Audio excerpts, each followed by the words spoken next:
Welcome back to the SPL. Second half of the day is still to happen, and we're good to see Splice take on Luminosity. Joining me on the desk for this set is going to be Anatoly, of course.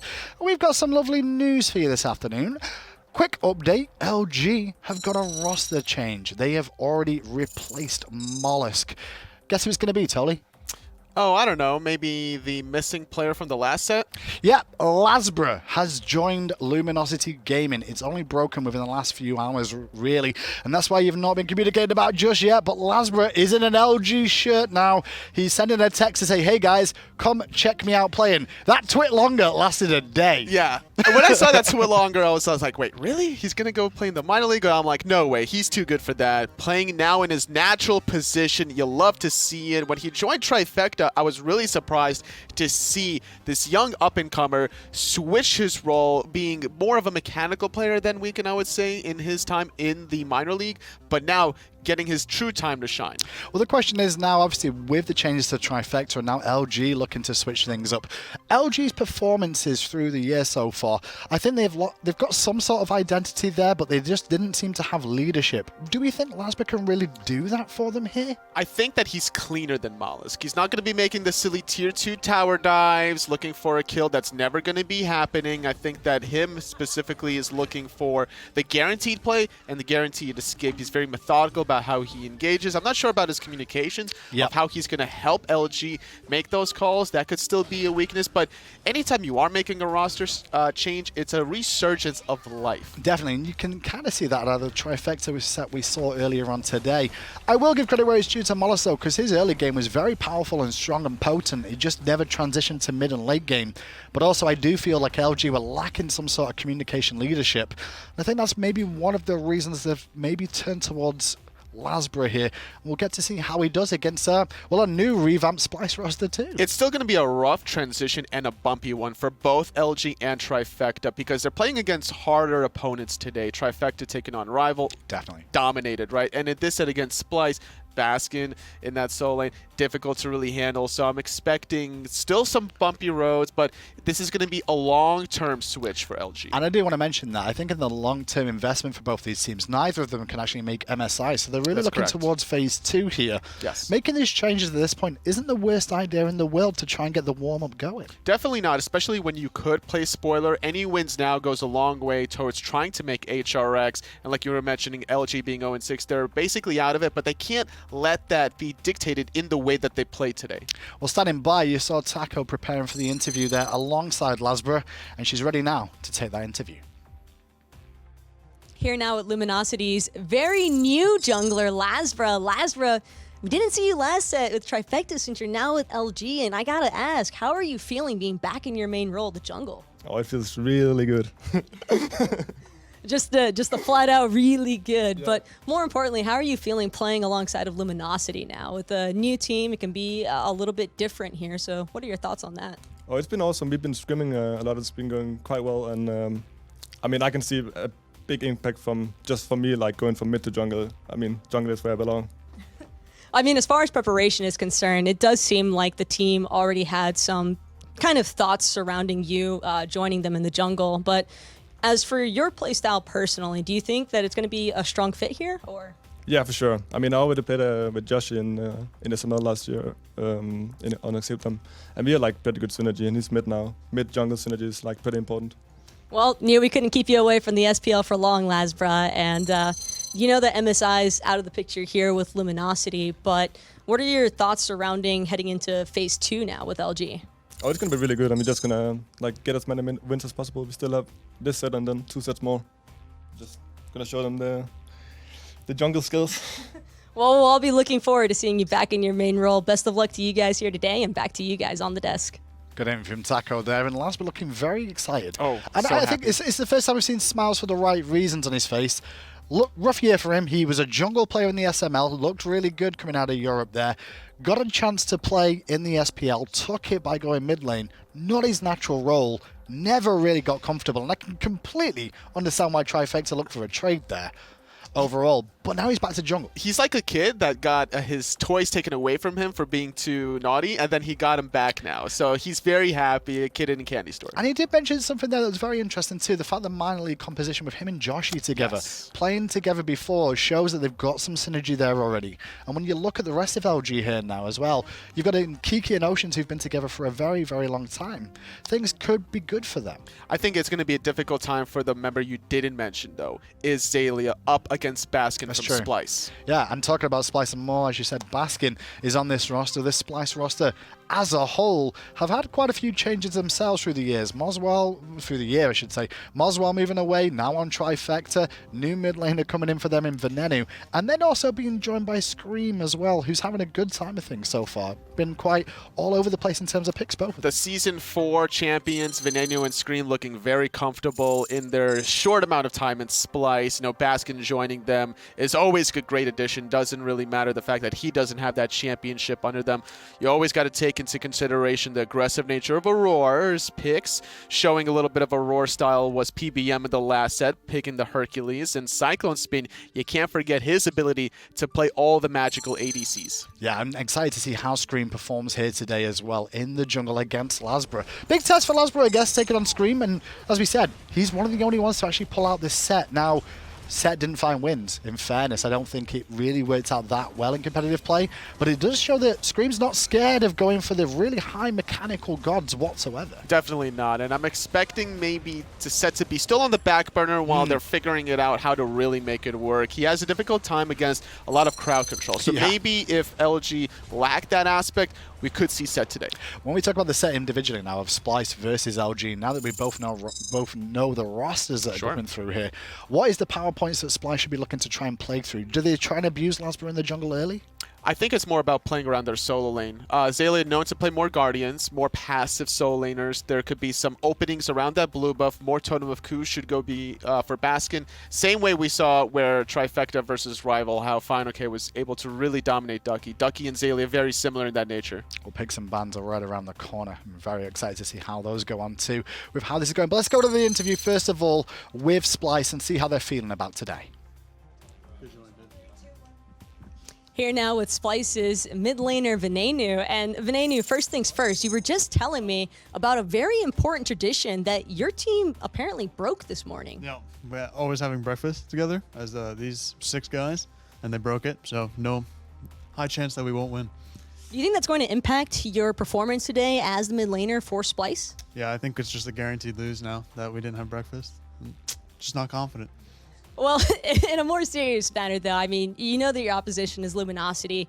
Were you guys expecting to see Lasbra in the jungle role? And if so, what do you think that's going to impact your prep or anything like that against LG? No. We expected Lasbra to be in the jungle, but it didn't really mess up our prep at all. We pretty much knew what he was going to play from like just previous and how he plays in ranked and everything like that and on stream. But, I mean, it's pretty much going to be the same prep that we were going to go into this with. And I know for Splice, you guys are all currently aware of the fact that MSI is on the line right now for you guys. So what are some of the team's thoughts surrounding trying to qualify for the LAN? Just give it our all every single day. Just because it's like a lower end team doesn't mean we're not going to try. All games matter for us, so I think we're giving it our all every game.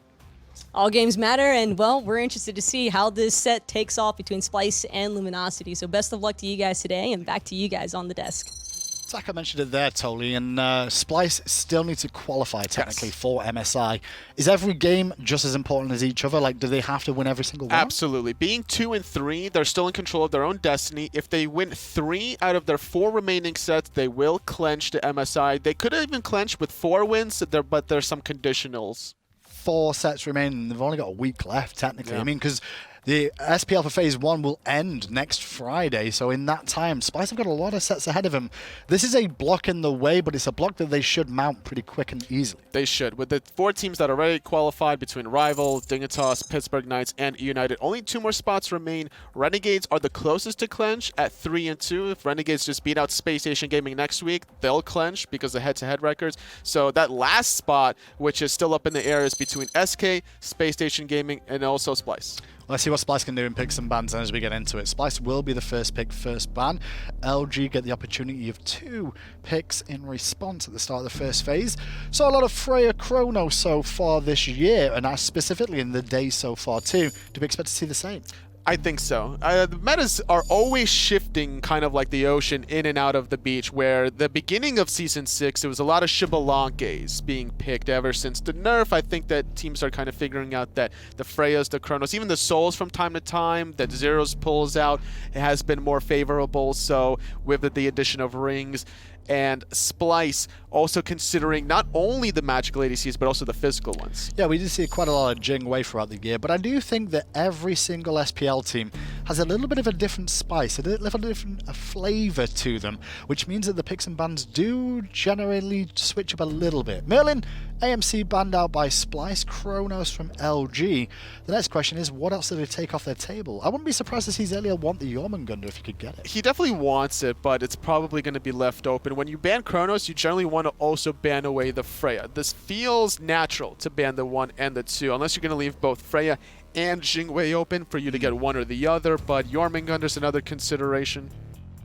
See what happens then with LG. They're having a good old think about it. Lasbra definitely involved in the comms, and I will say it was nice to see a smile on his face today. He looks, he looks upbeat, which is very important. Splice, meanwhile, it'll be business day for them, and that Jormungandr pick more than likely could be heading into that man's hands on your screen. Baskin, who has walked back into the Pro League after playing some minor league and has really put on some performances already so far. He was the catalyst in terms of keeping Splice alive in the Game 3 matchup against Space Station Gaming, where they stole that fire giant, being able to get under everyone, and this is a good way to extend that kind of momentum, is get Baskin with more comfort picks, especially when he's having such a diverse god pool, playing the Amaterasu, playing the Thor. It's still not certain that it's going for Baskin, but you just never really know with Splice. Looks like LG are going to select that Jing Wei. I do believe it's probably going to be Oceans in the Hunter role once again.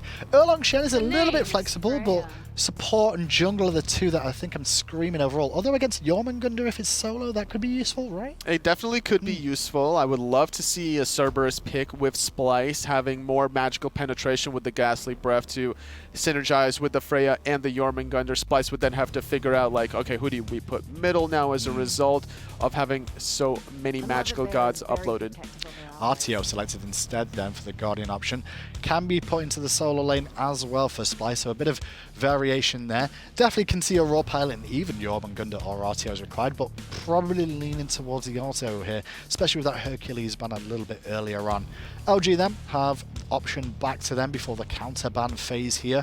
All magical drafted from Splice so far, or physical from LG. Wonder if they'll double down and take another off the books here. So against Artio, there's 3 great counters. There's the Fenrir, even though you couldn't get crippled, it's about displacement, right? So it's the Fenrir Ragnarok, it's the Pele Palau, and then it's also the Ares. Being able to abuse Artio that doesn't have CC immunity, try to get her out of position with those 3 abilities, and just blow her up before she can be useful. Because the longer a team fight lasts, Artio becomes more valuable. Whether that's solo lane or support, you're still building cooldown reduction. You're having a lot of control between your stun, your root, your cripple. It's very obnoxious to deal with. So I think LG are considering those 3 options. LG now looking to try and adjust and identify their new identity now with Lasbra joining this team. Terra is the selection here. Can solo, can support, so keep an eye on where that goes as we go into the counter ban phase now. And this will all be about trying to take away what both teams think the other is trying to identify as the rest of the composition. LG should definitely be looking at 2 physical gods here though, for sure.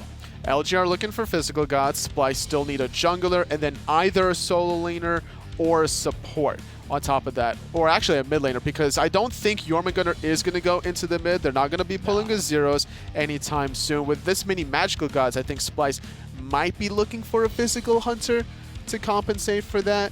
Knowing Venenu is that mid player, he has played a lot of hunters in the past. Neith could be one of them. Chiron is another great option. Uller is something to consider. That Erlang Shen for LG as well is going to be in the potential jungle here. A Fafnir pick for LG could be pretty useful. overall, just because it can cause a couple of problems for the Jormungandr and the Artio too with those hammer tosses. Zeus banned out by Splyce though, recognizing that LG do want a big power play in the mid lane. And funny enough, I'm interested to see if it is going to be Joshy in the mid lane again. We saw LG do some roster switch ups with putting Oceans in the Hunter role again, and with Joshy going to the mid lane. But Joshy played a lot of the Chronos and the Freyas and such in that mid lane, so we'll see how this works out. Yeah, Ocean's sitting right next to Kiki, so he's going to be in the Hunter seat, but that doesn't mean that he's going to be playing the Hunter. He could still be playing a mage in that lane, right? He could still be doing that. He's played the Soul, I believe, in the last previous set, and it's very flexible, and that's why Splyce gave the respect ban of the Amusin comp, because it has a lot of potential to go either for Joshy or Oceans. Poseidon banned out by LG here, worried about a potential big old Kraken in the mid lane, surprisingly enough. Or more than anything else, those Whirlpool cripples would really cause problems for Terra, Erlang, Shen, and Jing. So just identifying that as a potential problem for themselves there. Splyce, meanwhile, will take away the Hun Batz. They don't necessarily believe this Erlang Shen is in the jungle there with that Hun Batz ban. Which is funny because LG banned away the Pele, meaning that either Erlang Shen is jungle or they're considering a different jungle pick. I was confused by it. When you said Pele there, I was like, Pele? Oh, sorry, yeah, the Dodgy, yeah. Man, just because they've got red backgrounds on the icons. Yeah, the red on red on red, so the Dodgy, right? So that's why I thought that LG is going to play the Erlang in the jungle role, because they already did ban away the Dodgy. Splyce still respecting the fact that it can flex, banning away the Hun Batz makes a lot of sense. And I think this is the very first Ymir game that we've seen in all of Season 6. Maybe not Minor League or the Console League, but at least in the SPL. Now, Ymir, a little bit immobile, but that wall up against what Splyce have drafted so far is pretty impactful. Jormungandr is going to have a bit of a hard time getting away from it, and so is Artio. It makes sense. I would love to see how they're able to really abuse this Artio, because even though Ymir doesn't provide displacement like the Dodgy, the Ares, or even the Fenrir, that 2.25 seconds Frost Breath is going to be enough to follow up off of. And now Ravana being looked at by Splyce. We saw a lot of that out of Captain Twig today. I'm just wondering if that Ymir maybe is solo against Jormungandr. It's possible. Right? Because like the consistent slows on Jorm's going to put a lot of pressure on. He's going to be in the mix in terms of fighting and clearing the wave. Wave clear is pretty strong on Ymir in the early game. It's probably going to lose the matchup against Jormungandr. What I would rather to see is having a Ymir chase the Artio in the support role. I'm assuming that the Artio is going to go for Aror. You want to chase down the Aror. You want to freeze him. Have everyone follow up.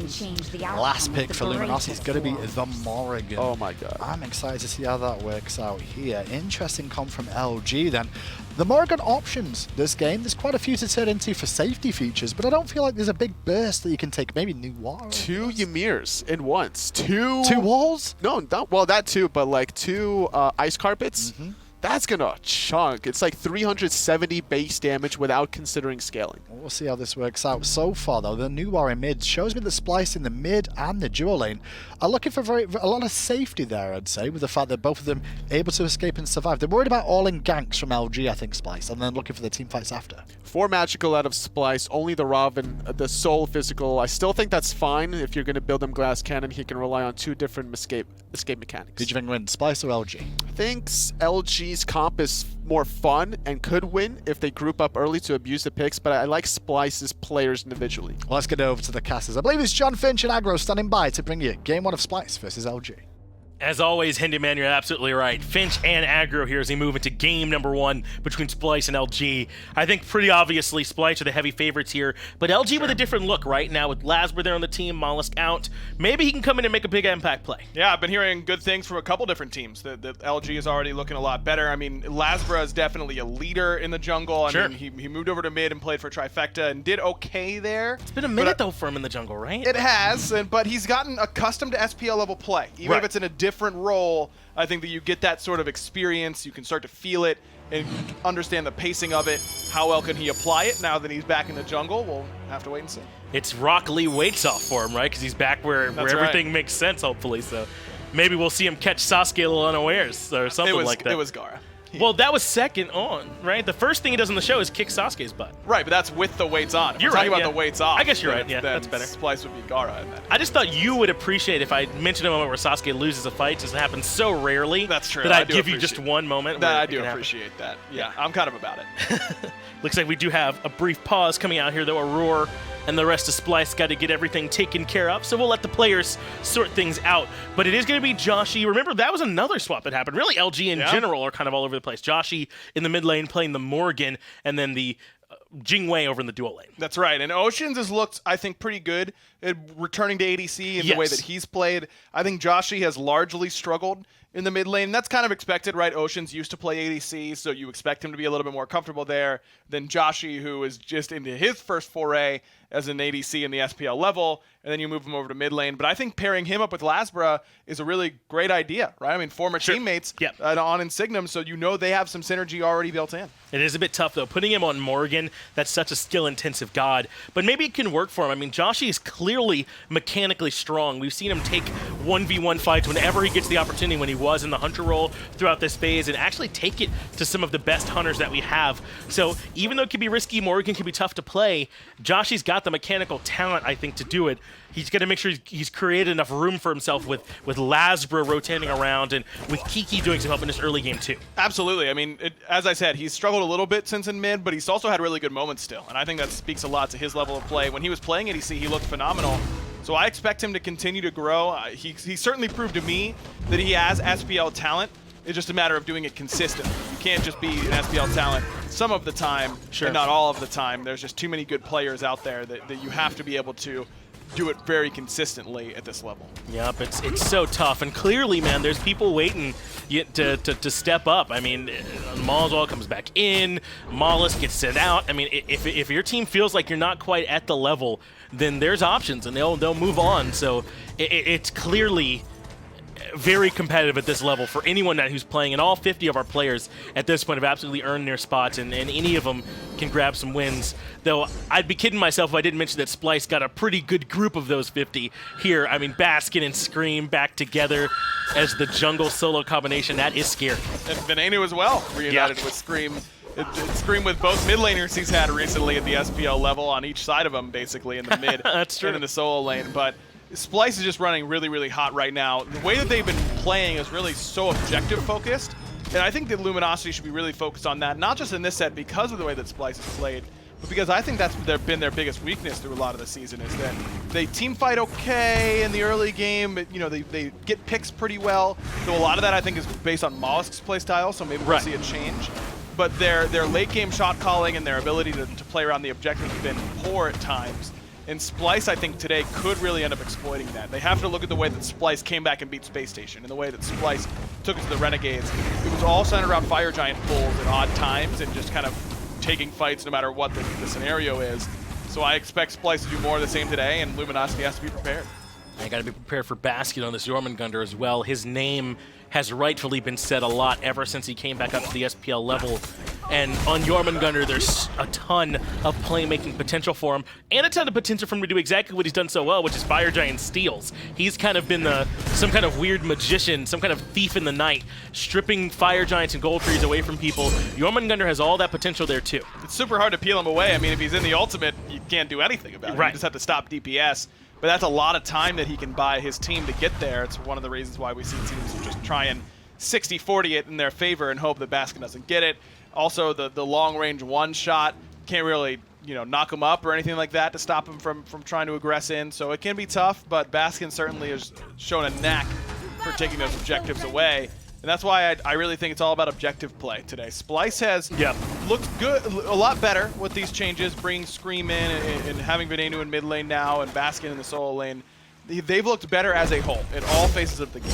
But in particular, they've made the biggest difference in their late game shot calling, it feels like. Their ability to just be at the right spot at the right time.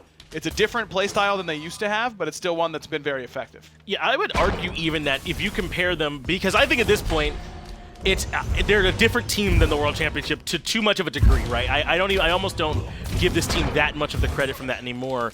That early game of that squad that won Worlds, I thought was probably one of the better in the world. They were so good at it. Yeah. And I feel like they've lost some of that identity with the way they're constituted now, but you're right. The way they play around these objectives in the late game and the way they can sort of look for steals and take fights you don't expect, that stuff is certainly strong.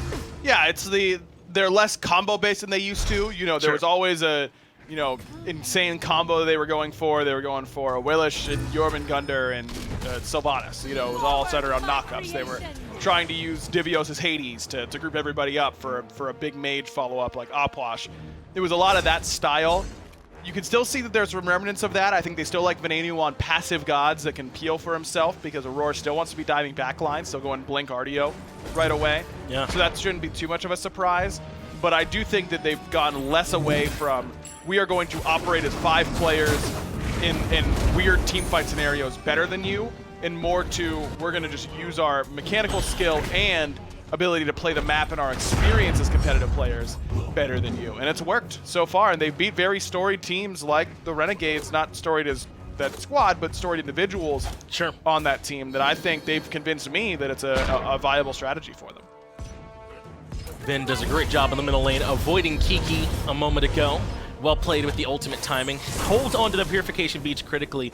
And those kinds of timings are going to be huge in this matchup. I mean, whenever Ymir's in the game, when you're choosing to use your CC immunity, I feel like the premium on that goes up by so much because his freeze is so easy for him to confirm. It's so fight-changing, so game-changing. So just small things like that, and I call it small, though it was very well-timed. Like using the Fire Charge perfectly for the CC immunity can be a big difference maker against this kind of comp. And I love the Ymir for not only that, but for the wall against this composition. I mean, who's getting up and over it? It's Venenu in the ultimate, and it's Scream in the ultimate.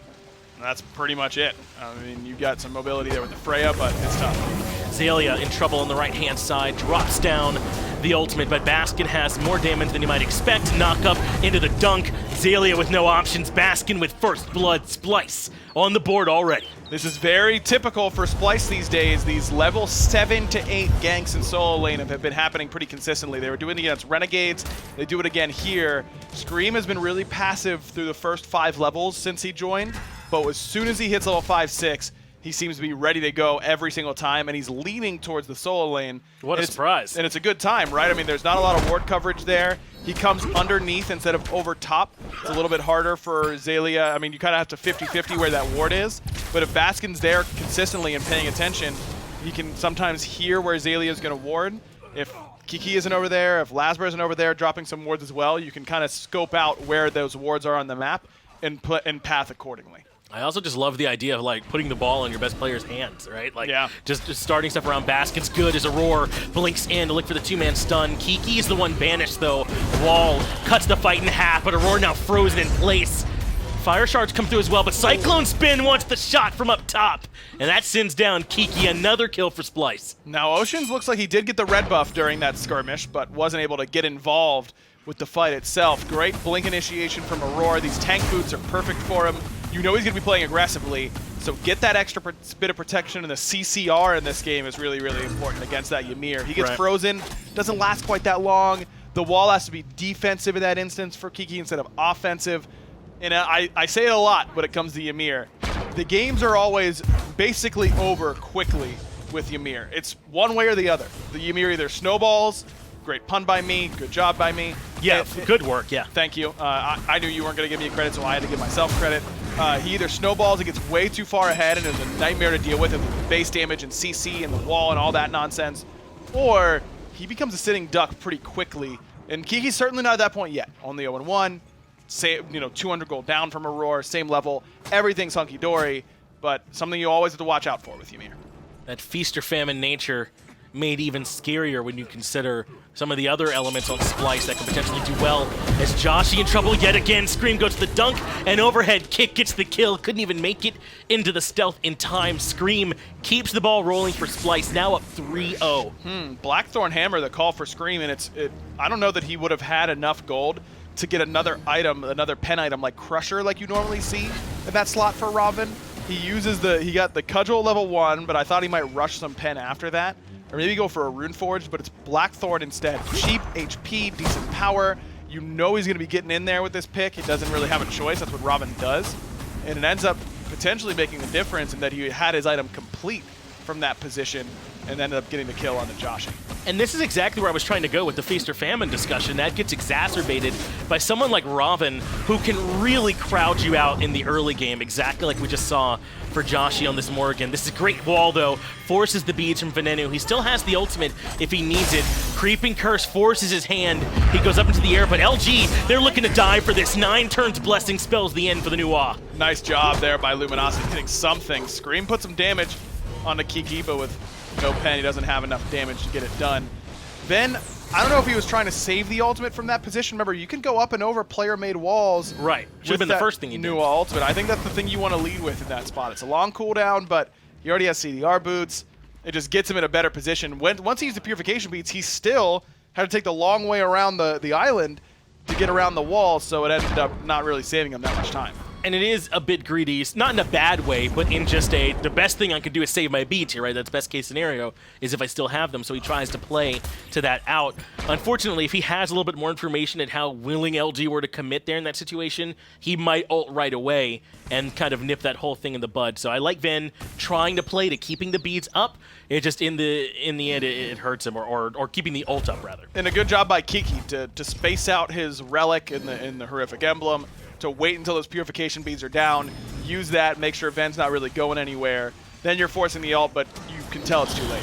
Baskin needs to ult here as soon as possible as well. He goes directly into the ground and then into the sky. That gets the World Serpent out of there. Pretty good as far as get out of jail free cards go. Joshy the next target. He turns into Robin. I assume Mystic Rush over the wall if need be. And he will indeed disengage. So that's 2 ultimates forced out. Baskin's over in solo, and then the one from Joshy in mid. I don't know if Venenu was his 3 was down. Maybe he used it right away to get some of that burst, but with Joshy having no purification beads, Auror's chain CC from that position may have been enough to set up for a clay minion stun, and that kills Joshy just about every time. No, he transformed into Robin. He's got overhead kick. Suppose that's the best that Ven can do in that spot. Airstrike comes out defensively from Oceans. Not enough damage from Fire Shards yet, but Splyce want to give this Gold Fury a try. CycloneSpin is indeed on his way, and they'll let Scream zone away Lasbra. I think Lasbra definitely has an idea that this one's going on. He's making his way in, but Mystic Rush from Scream is used to even bring the Gold Fury lower and to get to safety. Well timed by Splyce, and they get the first objective of the game. That's great communication by Scream. Lasbra's standing there, and it looks really spooky. I mean, you just use your ultimate, Auror's low on mana. Are we really going to try and just do this Fury right in Lasbra's face? But Scream probably communicated that he'd used everything. Pin, 72 transformations, the ultimate. It was all on cooldown.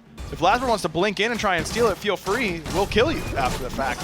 Good communication by Scream leads to a Gold Fury. And this is a good response from LG. Try and secure, and with that ultimate from Ymir, very likely they would indeed get it there. So Splyce back off. LG get the Pyromancer. Now Ocean's under tremendous pressure. Should be safe now he's under the tier 2, but this tier 1 tower might have been in trouble if he had a few more minions. Well, Oceans needs to be careful in general because this is the scary part of Freya. She has Hastened Ring online, and now you are 1 whoop away from getting gas pedaled at any time. And you can already see CycloneSpin really understanding the matchup very well. I would hope so. This has been a matchup that I'm sure he's played a million times between scrims and SPL and that kind of stuff. You whoop, and then he starts sliding back, you know, keeping the chase going, understanding where Oceans can be. As soon as, if you can get an auto attack off with enough range to hit the second one right away with that Hasten Ring proc, Oceans has to ult or Aegis. I mean, you just can't take that much damage with your dash down. CycloneSpin not looking to push down the tier 1 though, and instead he'll look for the back. So far it's been all Splyce though. They've been able to dictate where these fights are happening to just a great degree, and so far LG have been entirely defensive. I mean, is that draft opinion? Do they have to be defensive in this? Is it just Splyce being the aggressors early? Are you okay with where all LG are now? Yeah, I mean, I'm a little worried about Kiki. He's down 3 levels now in the support role, and that's not where you want to be as Ymir. Joshy's getting a little bit of extra farm, though. You can tell that Aurora is hanging around mid lane, as we see right now, a little bit more than Kiki has been. But I think LG's in an okay spot. They really just need one good fight in the jungle. And if Splyce is going to play around that, all they really have to do is group up in the lane and start trying to force down towers, because this composition from LG gets way, way worse when you're lane fighting. Right. Splyce's comp isn't bad in the jungle either. I mean, Yorm does very well in those instances, as does Nuwa. But it's all jungle fighting right now for LG. Well, finally time for LG to step on the gas a bit, but that gets cut off. Freya Banish continues to be an excellent ability. The Banish slows down Kiki, and the Ymir is no more. But I do like that they're at least trying to look for some opportunities. And Splyce have done a good job, I think, kind of looking pick-oriented so far. The gank over in the right lane, or catching out one in mid for Scream around this Robin. But it's not as if this composition fades away in the 5v5. I really like the way that they group up and look for fights around Baskin on this Jormungandr, and then all this damage from Venenu on the new Wa. I don't know what phase that this team would struggle at, particularly that Splyce has drafted. CycloneSpin yet again, though, finds the Banish. Beautifully done. Kiki's in some trouble right now. Scream is here. and Kiki's gonna go down. Beautiful play by CycloneSpin. Scream pings out where Kiki is, and Cyclone never even looks at him. He keeps his head forward so that he can so that Kiki thinks he's got a great gank opportunity, and then as soon as he gets in range, turn, whoop, and we burn him. The beautiful communication there by Scream, and great play by Cyclone. And the Freya Banish continues to just be one of the best abilities in the game, man. It's her best ability by a mile. I'll get on that soapbox every opportunity that I'm given, man. It's so strong as a defensive tool, as an offensive initiation tool. It's part of what makes her 1v1 so potent in lane, because unless you're Jing Wei, I don't know how you box your way out of it. It really is, I think, what accelerates Freya to this level of priority. Completely agree with you. It is the beginning of her laning phase, the end of her laning phase. I mean, yes, she pushes minions super well, but a large reason why she wins all of her boxing trades is because she guarantees the first auto in every instance, and can dictate how far she is when she hits that auto. That's an incredibly potent tool. It's the reason we see Jing Wei picked against her all the time, because that's the only god that can get away from that banish into first auto combo. And we don't. It's not even a counter matchup. I don't even like that phrasing for it, right? It's a matchup where you get to not insta-lose. That's the way that I would describe it. So that's why we see Jing Wei picked up so much in this response to Freya. And really, these mage ADCs in general have been prioritized, as Baskin has a bit of a welcoming party waiting for him in the jungle. He goes right up into the ultimate. Now Aror is here along with Venenu to try and respond. They force out Joshy's ultimate middle lane, just Scream, and that means Kiki will fall in the right side jungle. Beautifully done by Ven. Now Lasbra gets whooped by CycloneSpin. Ven completely fine at this point. Don't think I can say the same for Lasbra. Unfortunate. Whichever squad he's on, it's a lot of the same results as Venenu takes down Xaliea 3-for-0 in Splice's favor, and Joshy's already used the Changeling. Even when he gets back, way less relevance, and what do you know? Right around 17 minutes, Splice are looking for a Fire Giant, as they are wont to do.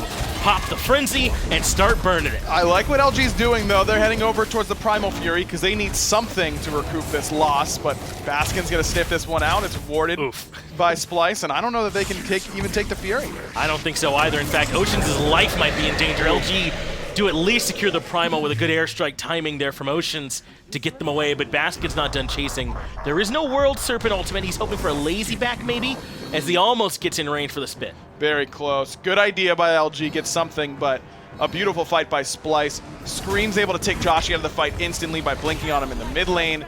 Doesn't have a lot of pen yet. In fact, he's just working on his heavy mace now, but that doesn't matter if he's not hitting Kiki. So he gets on a target that he can hit really easily and do relevant damage to. Kiki got isolated, kind of like this, and ends up falling pretty easily. That's the horrific emblem out from him there as well. Taking away one of his team fighting tools, Tier 1 Tower, a distant memory, as Splice grabbed that one for themselves, enjoying a 6,000 gold lead that's set to be made even worse. The Tier 1 and left goes down. Aror can somewhat threaten the Tier 2, but yeah, he'll back off. The Artio doesn't add a whole lot to that equation. Instead, Pyromancer for Splice, and everyone else can threaten the Tier 2 and right. Well, we're going to stick around probably just to keep Oceans busy. They don't need him on the right because they're doing okay for themselves. Tier 2 and right should certainly go down, and Oceans is in a good deal of trouble. Aror hanging even over here on the left-hand side. Aror has Shield of Regrowth. Of course. It's extra movement speed, it's HP, it's CDR, it's some MP5, it's stats that Artio wants. And when you're this far ahead, when you're level 15, and the enemy jungler is level 14, you're good. Like, you don't need to worry about what they're doing to you very much, especially when you're going to secure buffs like that. Aurora's just played very well so far. He kept Kiki behind in the early game, stole away the back harpies with a little one-on-one support contest the very early game. But a lot of this Ymir pick and its struggles, I think, has been because of this Artio. If Kiki's ever around Aror at all, you just get life tapped and rooted, and you have to react. You have to wall, you have to freeze, you have to do something. Right. And it's just hard to keep that in mind and position where you need to be as a support. What's great about this is this isn't even how I say new Splice wins games that often. You know, this feels like the way the Spurs play basketball. It's just good smite that's happening right now for Splice, and they've been all around the map and spreading LG out. Normally when they're beating other top teams, it's some big flashy play as Ven gets caught out in the left-hand side. Lasbra gets the kill. That does mean there's two people over there, though, so Splice can keep on pushing in the 4v2 in mid. Joshy's been isolated. Aegis buys him a moment to get into the ultimate. That's actually incredible that he even got that off, but mid Phoenix will burn down. Not a chance for LG to defend that. Sprint pop, they want to keep this fight going. They know they've got a man advantage once Joshy catches up. Into the ultimate goes Baskin, looking for a couple more knockoffs, but Splyce want to keep this fight pushing forward. Kiki has to go into Shards of Ice, but he ends up getting cracked. Next one in trouble is Xaliea as Aror tries to find the two-man route and the lockdown with the cripple field, but Xaliea might be able to reposition. Blink gets him out of there, and I think LG are okay for now. They've got to back it up from this position. Lasbra's going to split off and get some extra farm. Don't really know what Ven's plan was on the left-hand side. Maybe that he can still affect a fight with his ultimate, so I can split push and try and get a tower, but that ends up costing Splyce a little bit. They had potential to end the game if Venenu's alive and grouped. I think going over there guarantees that any deaths Splyce have are all on the same player, and then you don't spread those out, right? I mean, there's some killing spree bonuses out there. Right. You don't want to give those away. So instead, you kind of get LG to get Ven instead. A lower shutdown bonus. Yeah, that's what I'm saying. Yeah, that's smart. Okay, Yeah. I see where your head's at. I mean, Ven was farming up for his soul gem. Could be a Pythags piece, but soul gem's so good on Nuwa. You just get the max stacks, press your alt button, get extra scaling. Everyone's happy, except for the enemy team. They are not happy. None of them are happy. That's a great point. And I actually really, this Bumba's Mask that Joshy just picked up, normally I like it a lot on the Morrigan because you don't need to worry about your damage output. You're basically doing 50% or so with your 2-1 combo out of stealth, and then you transform and you've got plenty of damage in the whatever kit you're transforming into to do the extra 50%. But with Bumba's Mask, now you're taking increased damage. Venenu's gonna half health him with an ultimate from this position, and that's scary. Because normally the pitch is that you're a Morrigan and I'm in stealth and it's hard to hit me before I've hit you. Right. So it's okay that I take a little bit of extra damage, but against Nuwa, that's not the case, right? She just gets to hit you for free. So it is a bit risky in that matchup as LG are pushed up way out of base, threatening the left-hand side, but they were unable to find a pick, so they're done with that for now, perhaps looking to see if Venenu wanted to gift away another kill. Good, well, maybe, but good warding from Splyce is really what gets the job done there.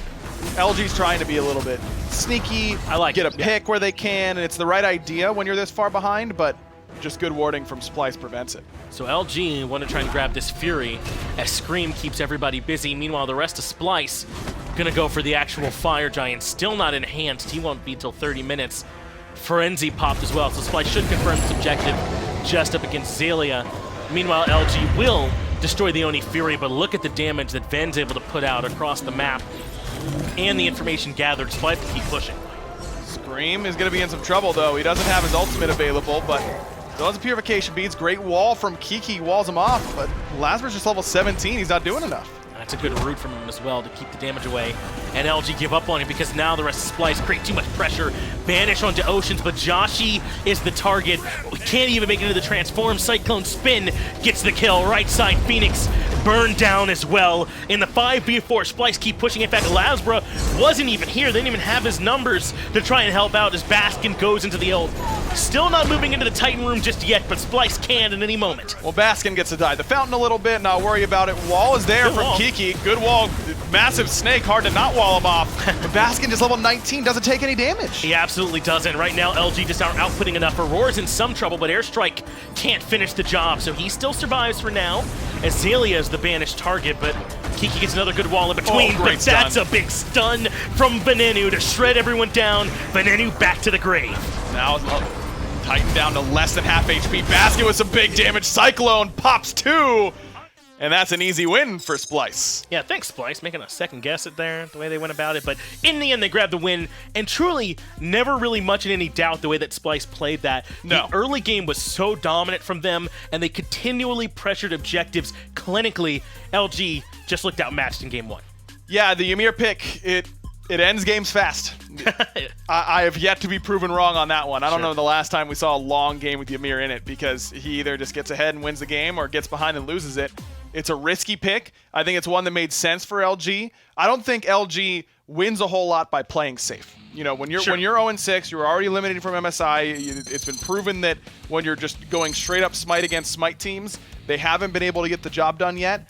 Do something a little bit different. Don't play anyone else's game, play yours. I think it's the right mentality. It's a good experiment. This one failed. We'll see what other things they've been working on. And remember, this all still matters. Even though they are out of MSI contention, they carry this record over with them into Phase 2, which means that if you don't get a win in Phase 1, you could be virtually eliminated from Worlds contention like 2 or 3 weeks in. Right, but it's, you know, the automatic Worlds contention, sure. There's a lot of the other stuff, the other ways to qualify, that kind of stuff. So it's not like we guaranteed wouldn't see them, but it certainly makes their job a lot harder. That's right. You wouldn't want to sign up that early on for a more difficult path. So these teams absolutely still need every last one of these matches to go their way to try and get themselves in the best possible spot. We can talk about Game 1 all day, though, but we got 2 guys on the desk who we know we want to do that even more.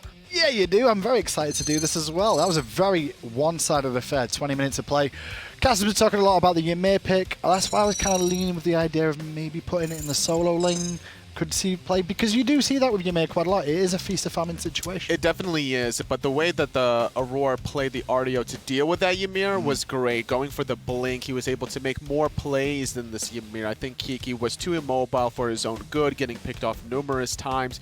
He was always on the defensive side, with Splyce forcing a lot of these fights, and as a result, Joshy having to use the Morrigan ultimate defensively as the Ravana just to disengage, put him in an awkward position because of all the aggression from Splyce. Splyce just had a field day there for the most part. There aren't many kills on the boards because the game didn't end so quick. But the start of the game, though, things began on Xaliea on this Terra. Just pushed up in the lane, sure, popped the ultimate, but he's not going to survive against this gank in this situation. He used his double dash to clear the wave, and as a tale as old as time, when you use your escape to clear the wave, whether it's Tier, Hercules, or even Terra, you're going to get punished with the blink jungle plays.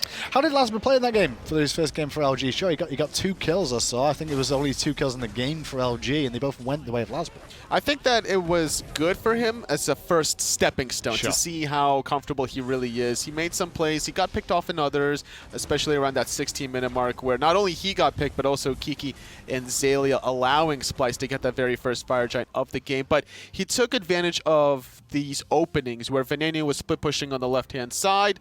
He fake backed. He blinked onto Venenu, he punished him, so he still got that offensive mindset going. Well, Splyce here, looking quite confident on your screen right now, just getting themselves ready for game number 2. Ryan was talking with Finch about, you know, how these teams are going to play and how every game technically matters, because scorelines do carry over into the second phase in the standings and how things will play out between these two here.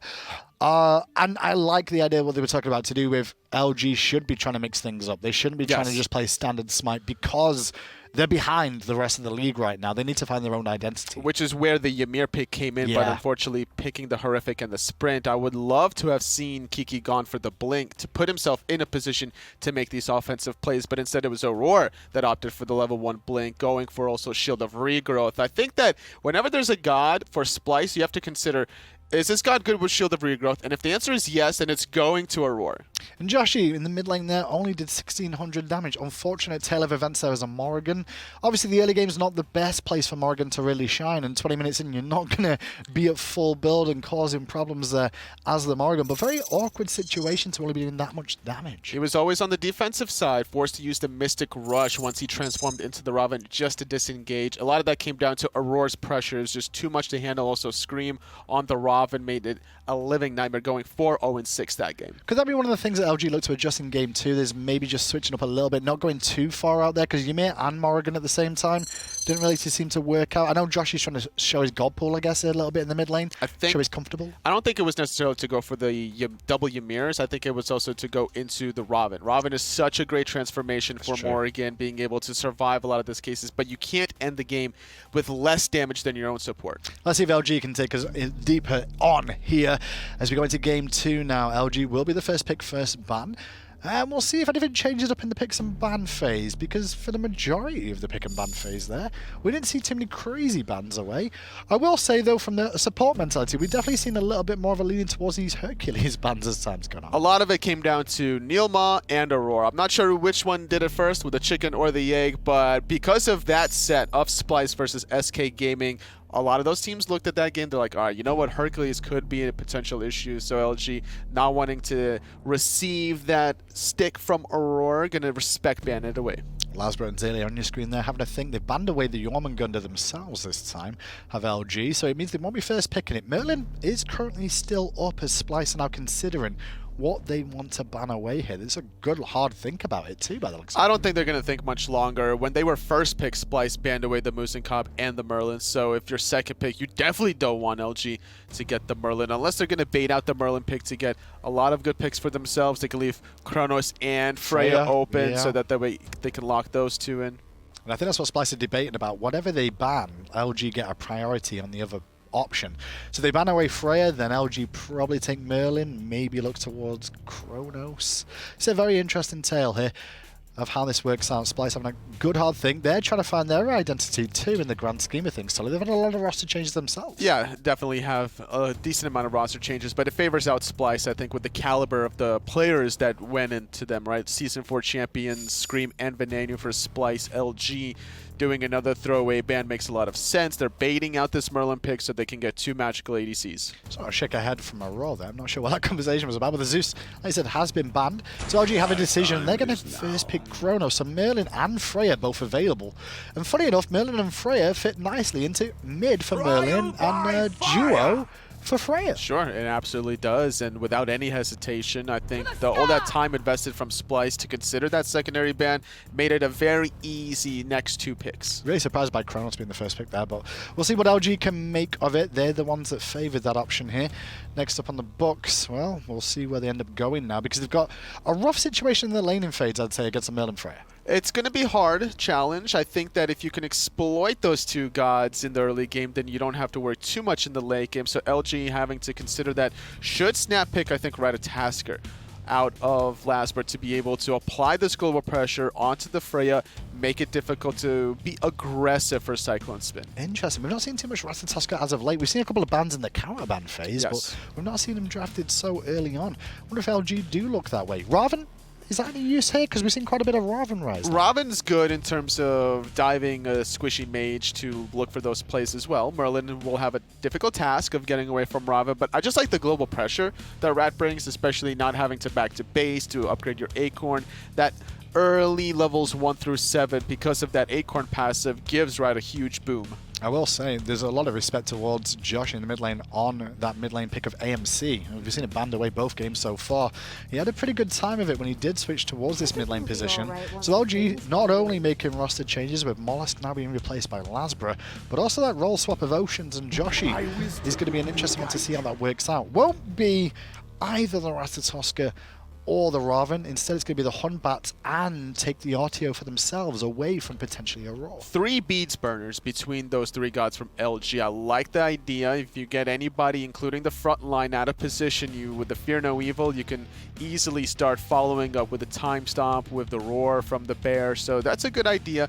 But I am surprised that they opted for more of a mid to late game pressure from the Hunbats, where the Ratatasker would have provided more early game global pressure, especially when you're having to think about this ticking time bomb of a Freya and a Merlin. I do say though the Fear No Evil pretty useful against Merlin as well, because if you get the Fear No Evil on him on the front side, if he tries to flicker back through the Fear No Evil, he's still in the ultimate because the flicker's not far enough. Splyce though immediately respond with an Awilix. Interesting. Yeah, somersault from Humbats, you can get pulled back in, so that's a good look. I think that there's going to be more synergy depending on Splyce's next 2 picks, both being frontliners.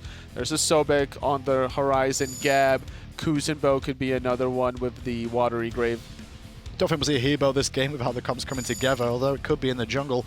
Splyce though will ban away Terra. Like the decision to ban away Terra there, just because of a passive being knock-up immune prevents Awilix from really doing much. Plus, it's pretty safe in the laning phase for the most part, although we did see Xaliea fall down on it earlier on. It's similar bans between these 2 teams. Horus not banned away in the last game, but I think that they're a little bit worried about that relocation aspect, and Splyce having the next pick could have opted for it. We haven't really seen it out of anyone besides PBM in that one game, banned quite often in the last set of Trifecta versus Rival. Yeah, it's not seen a top priority pick option, that Horus, but it is available and getting banned a couple times. Splyce though definitely need 2 sort of frontliners here. They've got a squishy composition so far.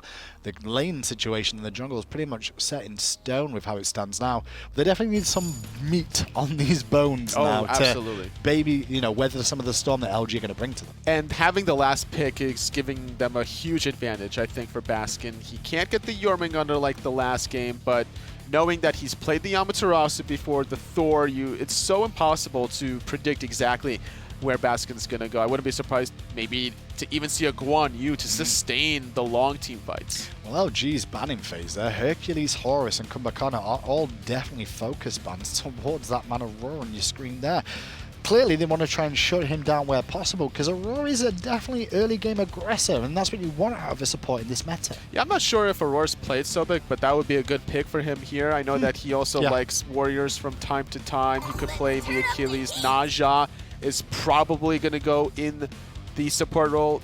Maybe solo. I'm just expecting a Awilix definitely for jungle. That's fair. I think we can always ask where is Splice going to send the Naja, just because of Baskin, who's played quite a few varying gods in that solo lane so far. Thor wants to scream the name, so not surprised to see Assassins potentially there. LG, though, need to round out their comp more than likely for solo laner here, I'd say, with that Artio expected to go in the support role. And then a Hunter, someone for Oceans to play potentially. Athena being looked at here, and Athena could be on the rise once more. Athena's, like we mentioned about the first 3 picks from LG, it's all about the crowd control, it's all about burning those beads. Athena adds more fuel to the fire. Never mind, it's not the Athena. I mentioned it could have been Splice's Baskin to play the Guan Yu, but instead Kiki going to be playing the Guan Yu instead. Is it though? Is it not going to be Artio? That's a Kiki god, it feels. Okay. Well, I think it's more to do with what Splice picking solo, right? I think they can flex that either way. They could flex it, definitely. It just feels that a Guardian is Xaliea, and everything else is Kiki. That's weird, because Xalia's also got a really crazy god pool in the grand scheme of things too. It's definitely debatable. LG have the option though, and with Splice now looking at a Vamana pickup, that could spell Guan Yu solo to me, funny enough. But we'll see how this plays out, because either way, it's definitely interesting. Nuar, though, will be picked up for Joshy here in the mid lane. A little bit more safety than the Morrigan that he had last game as well. How does Splice and LG's compositions look at, Tully? I think the longer a team fights last, I think it'll be better for LG, being able to rinse and repeat, burn the beads, go for round 2 a little bit later once the Fear No Evil comes back up, utilize the Guan Yu sustain in the long run. Splice is a heavy burst comp between the Freya, the Awilix, the Naja. High execution, high reward. Well, let's find out what happens. Will Splice go 2-0 up, or can that LG battle back? It's a bit of gas, but the casters are standing by to see what they can do. Splice have drafted the kind of composition, though, that they can go up 2-0 with. Thanks, Hindu, and thanks, Anatoly, as well. Still Finch and aggro here as they move into it. And they got this Merlin Freya with those first 2 picks. Yeah. And even if I didn't get to look at the rest of the stuff there, which is still pretty good, it looks good for Splice. Yeah, giving CycloneSpin Freya is a risk that probably has not been calculated well enough, is my estimation. This guy played it unbelievably at the World Finals last year and really has not let up the gas pedal on this selection. I'm surprised that LG is willing to give it up to him. The Hercules Yorm bands make sense. Splice plays those a lot. Right. I still don't know if I would have been willing to give Cyclone Freya. Especially with the Awilix kind of locked in, you might be worried that there's more knockups coming in the future. They managed to find some anyway in the form of this Vamana. Could certainly still help out. They send it over to Baskin. Aror will be on the Naja. Venenu will be on the Merlin, who of course gets those very cool lightning effects on his autos after he casts a few abilities. They are pretty cool. They kind of remind me of the lamest Naruto character, Kakashi Hatake. Imagine saying that in a public forum. You are out of your mind to say that out loud. He had to be saved by an 11-year-old orange jumpsuit wearing ninja. He's a literal in the god. First arc of the He's show. A literal god. The what do you first want? thing that Who happens. cares? He's overpowered. That's what happens. It's not so overpowered to get caught out by one of the lamest villains the show's ever had. Yeah. Okay. Whatever. And then need to be saved by Naruto. God, you are such a fool. It's unbelievable. Yeah. Imagine outing yourself as a complete moron to the entire internet at once. Man, you should have known that was coming. The whole time in the room, I was thinking about it, and I was just like, this is gonna happen. I'm gonna do this. You did it. And I got exactly what I wanted. This is exactly the response. Even Doug is upset with you. What? Doug, our spectator Doug? Yes. Oh, that's no. the one. So both mid laners start at in the mid lane, not at speed buff. Sure. In order to try and get pressure, but it really only worked for Ven in this particular instance because Merlin is able to do that pretty consistently. I like what we're seeing here, though. Cyclone has to beads. And he does use those beads, but he's still in some trouble. Lasbra closes the gap quite nicely with the Sacred Monkey toss. The Oceans can't complete the damage, but Lasbra should have this one if he keeps up this chase. CycloneSpin making it back to the tier 2, and Lasbra can't complete the kill. That's still good work, though. They forced his beads, they did a bunch of damage, but they really needed that pick. Yeah, but they stopped him from farming. They get the purple. Now this in the mid lane is not as good. Aror gets the kill onto Joshy. Scream does end up falling to Kiki's damage, but Kiki's got no chance to get out of here. Double kill for Aror on the support Naja. That is no good.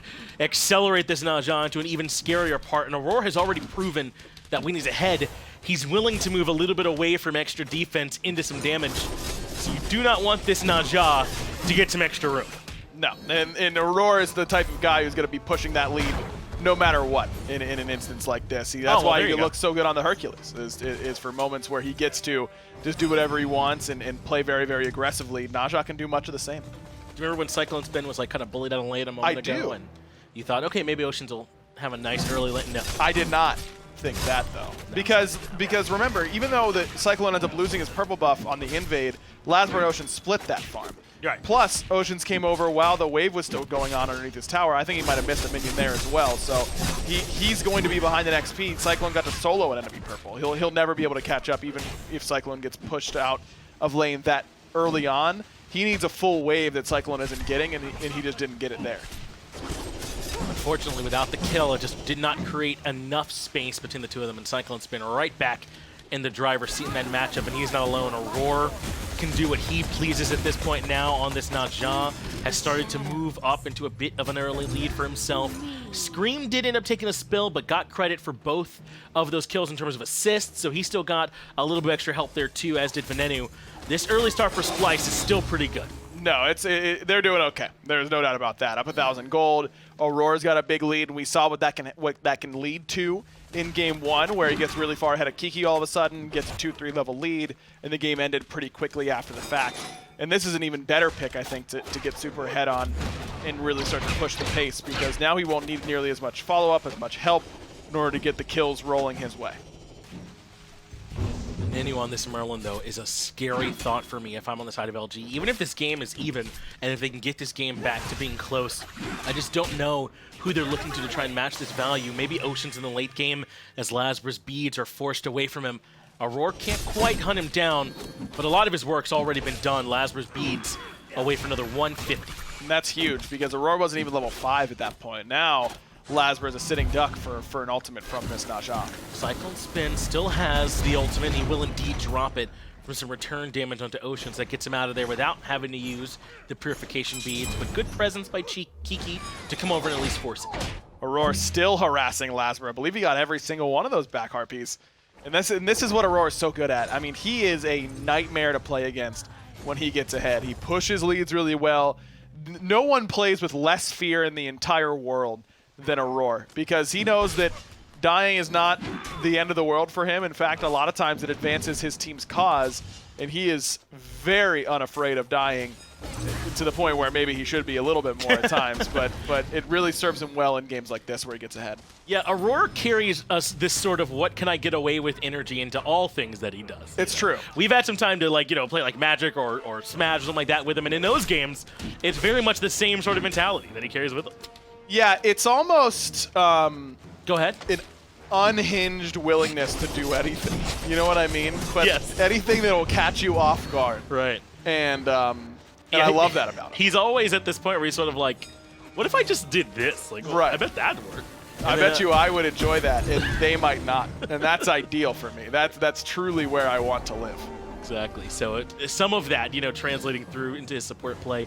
And this is, we talked about this a little bit before, Ryan, but this is the kind of meta where Aror is one of the supports I'd want the most, where the support truly is free to kind of roam around the map from minute 1 and just kind of improvise, have their impact wherever it is they feel like it's the strongest. Clearly, there'll be a game plan going in, but there's much more room to operate, and Aror is one of the best at it. Him and Tricks, I would say. Yeah, exactly. Those two do pretty well. Aror has the ultimate, but gets it off in time right after the fear happens. He's going to be left for dead, though, looks like.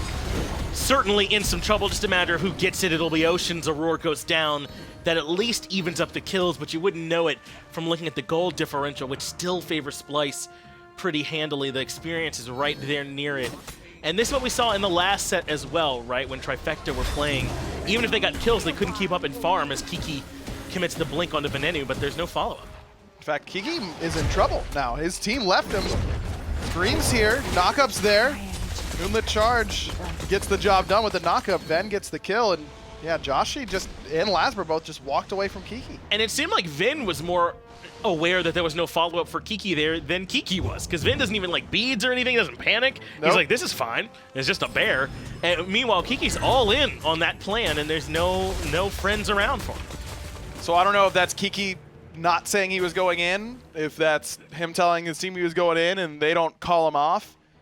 I mean, even if you say, hey, I can't help you there, then it puts the bulk of the problem back on Kiki, right? Where it's his job to back up in that situation and understand what's happening for his team. Now he's very far behind again. Look at the XP per minute on the bottom left of your screen. He's down over 100 XP per minute to Aror. That is not going to bode well for you.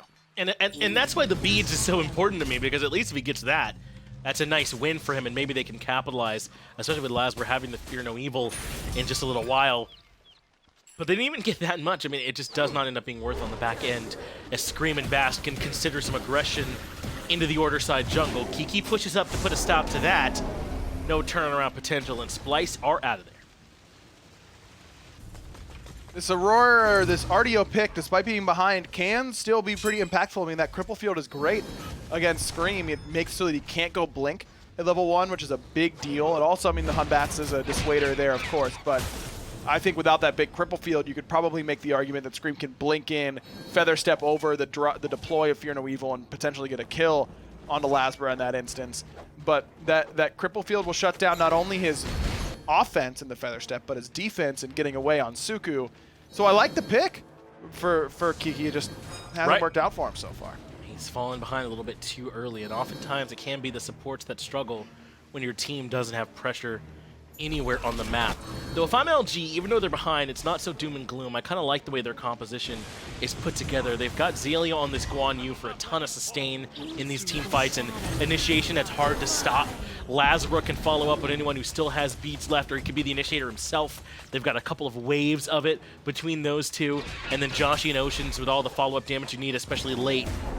So if they can stay relevant, this is still a scary draft they've got. Good attempt there by Aurora, but Lasbra, cool under pressure, doesn't even use the purification beads. I don't know if that's a great kill option there anyways. I mean, Lasbra's full HP. Would have been pretty hard, I think, for Scream and Ven to get to where Aurora was and follow up.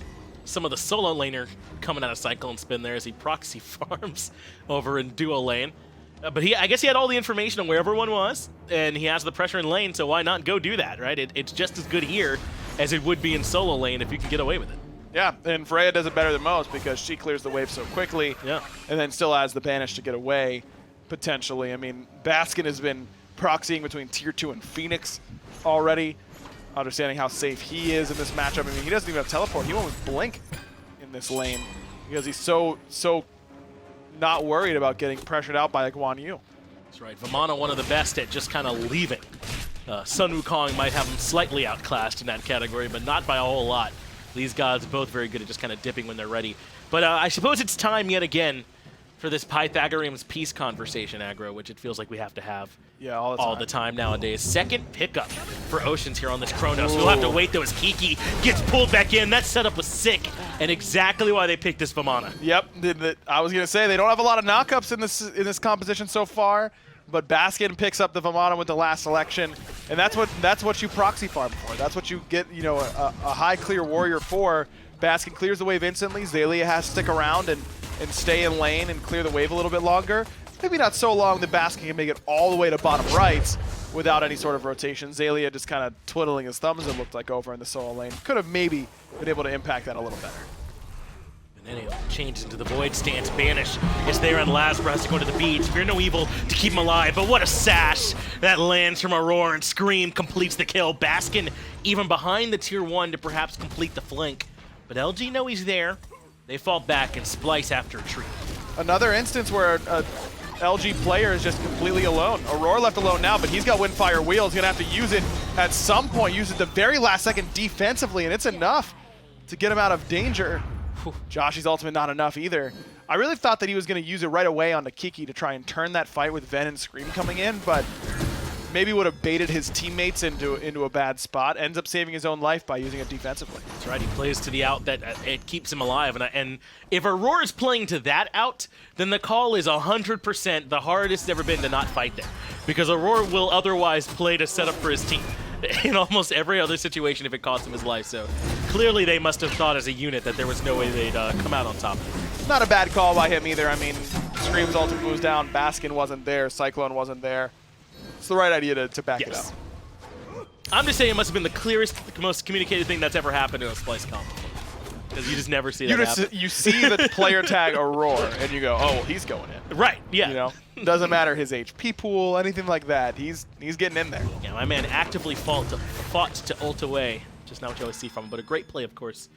And Splyce still remain on top. Gauntlet of Thebes has already finished and started stacking for Aurora to further exacerbate the difference between him and Kiki, who's still working on even finishing his, nonetheless stacking it. So a long way to go, I think, before this Artio is able to match impact as Joshy catches a sash that will cost him his beads. Yeah, but Aurora's ultimate's still on cooldown. Timer should have been in his head. Joshy gets knocked up and yanked all the way back towards the mid lane. Now Aurora has his ult. And that's going to set up for yet another kill. Kiki's the one in trouble. Scream finds the double. That was actually a nice ultimate there from Lasbra. It just was not enough as Aurora finally gets punished on the back end. Lasbra gets credit. Baskin's rotation was perfectly timed.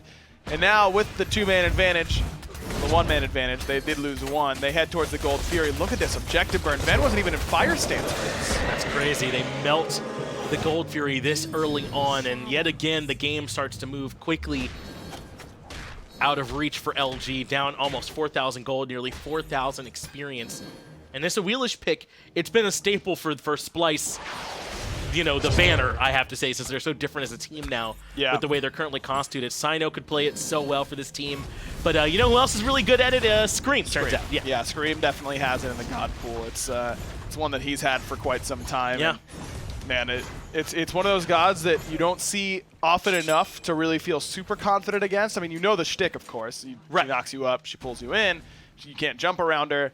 But with the way that Baskin has been playing, you know, Splinter Cell Vamana, he's really jumping out of bushes at this point and just catching people off guard with that knock-up and setting up for that gravity surge. It's been hard to deal with. Yeah, Awilix is like the blank walks into a bar of jokes types of thing. Like, everyone knows this setup already. We get it. But like, for some reason, it's still funny all the time. Like, it always still seems to hit. And it's because they're finding these new ways. I mean, I don't think very much of pairing Vamana and Awilix as the combo. But it's like, as soon as you see Splyce pull it out, you're like, well, yeah, that makes a ton of sense. Right. That knockup is so easy, you know, to confirm. It'll be very strong for him in fights. And that's exactly what it's been. It gets them pressure in lane 2. I mean, this team is so scary when they're able to do stuff like this. It works really, really well. Ocean's has to use the purification beams now. I'm not even going to get his Aegis off.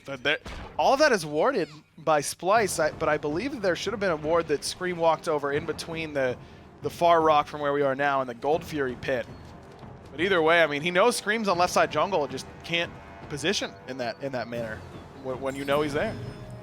No place of safety for Oceans, and he takes a spill. His first one of the game, though. So far, he's at least stayed alive.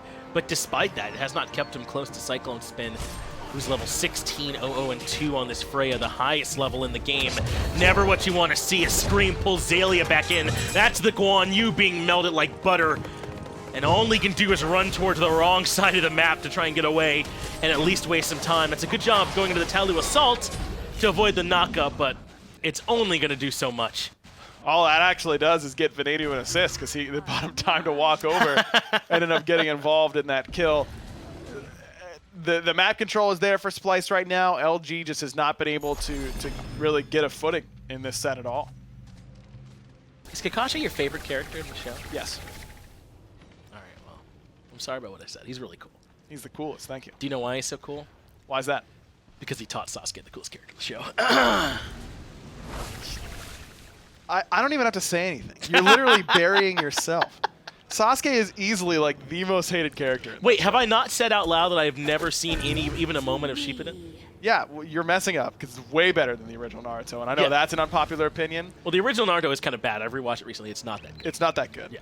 Shippuden is phenomenal, and you really need to watch it. All the cool fights happen in Shippuden. Yeah, but all the characters who I disliked apparently get very cool in it. Like Like Jiraiya and Sakura and all of them become much better in that version. And Yeah, everyone gets better. yeah. Shikamaru, everyone loves him. Shikamaru's a bad example. I like Shikamaru. Shikamaru gets so cool. He's a dude. bad example. You really need to watch it. I'm telling you, you're gonna really enjoy it. I have not led you astray. That's all I'm trying to That's say. true. You got me to get back into my hero. You're right about that. Yep. As the ultimate comes out from Lasbra, Venenu starts to fear the evil. All of a sudden, Kiki takes some damage too, but Lasbra makes it out of there. That's great beads to keep him moving. Scream, though, undeterred, blinks in. Can't quite find the kill, though, and gets punished. Baskin comes in, though, to at least make it 1-for-1. Yeah, that's a shutdown bonus for Xaliea. Kiki still in trouble, though. Baskin here to cut him off, as is CycloneSpin. They've got every escape route covered, but it's Baskin who gets himself the double kill. Good attempt by Scream to get in there and get the kill. Was trying to feather step in the AoE to avoid that minion stun, just didn't come out in time. Xaliea has now used the Thorns already as well, but they keep the Tier 1 tower standing, and I like towards the tail end of that fight, Kiki kind of walks back in. I think he recognized he was dead to rights and didn't want to lead the fight further into the Tier 1, so it slows it down a bit. That might have helped keep the tower standing, as now Pyromancer in the sights for Splice, and already down for Splice. Merlin, too good at doing those objectives, even without the pen on the objectives like he used to have in the fire stance too. It still does an absurd amount of damage and will really get the job done for you pretty quickly. Then, good positioning there. Has to use both relics in order to stay alive, but is able to get to his team and still output damage simultaneously. Lasbra takes a decent enough fight. I mean, that's about as good as you can ask for when you're down by this much to try and find a mage alone, but Venenu played it pretty well. You said Merlin's pretty good at shredding those objectives. I'm trying to think of some things Merlin's not that good at. Merlin's not that great at building full tank. It's really not that bad. I mean, he's got some slows.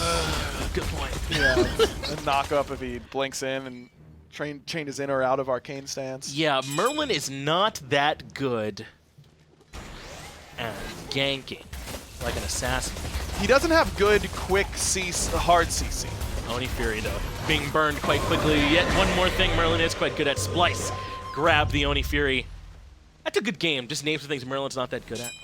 He could never have pulled the sword out, right? That was all Arthur, I assume. Right? I was going to say he's really not that good of a friend. Like, he doesn't text back very often. Oh, that's good. I like He that. flakes on plans a lot. Yeah, but he leaves you on red. He's that kind of guy. He's Right. happy to let you know he read it and didn't want to answer. As Aror does make it back out front of the Tier 1, Joshy survives just barely, but Splice the one's all the pressure. Beads force some Oceans in the duo lane as well. And this Freya, man, has really become a problem. Yeah, if Oceans doesn't beg Luminosity to ban Freya next game, then I don't know. I mean, you got to do it at this point. That is one dead bear as Kiki gets pulled back in by Scream. Up into the sky goes Joshy, but I mean, look where he's landing. Right back into the path of a big baby. He at least survives. That was nasty. Fear no evil from Lasbra in the back end of the fight. Keeps the Tier 2 tower standing for now, but Oceans got caught by Aror, and the rest of the squad's waiting to bring him down. A killing spree for Baskin, killing spree for Ven as well, as they're diving the Phoenix and the Tier 2 still up. They don't have to worry about it. They don't have the sustain of the Guan Yu, but they just got so far ahead again in this game. And remember, this is an Oni Fury wave, so Baskin's going to tank it up for a little bit so that it gets in nice and healthy, but it's going to help them out quite a bit. They shred through this mid-Phoenix. It still stands for now, but they get the last shot in, and Splice take the first Phoenix of the game. LG, though, with a couple of respawns, considered stepping outside their Phoenix range and then recognized it was not really for them. This game has been all Splice yet again, back to front, and they're doing it in a bunch of different ways, right? Last time they like ganked solo lane early on and worked around Baskin and were able to come over and gank duo too. But this time they kind of just played around the mid lane, it felt like. Yeah, it was all the 3v3 of Aror, Scream, and Ven. Baskin would rotate in and try.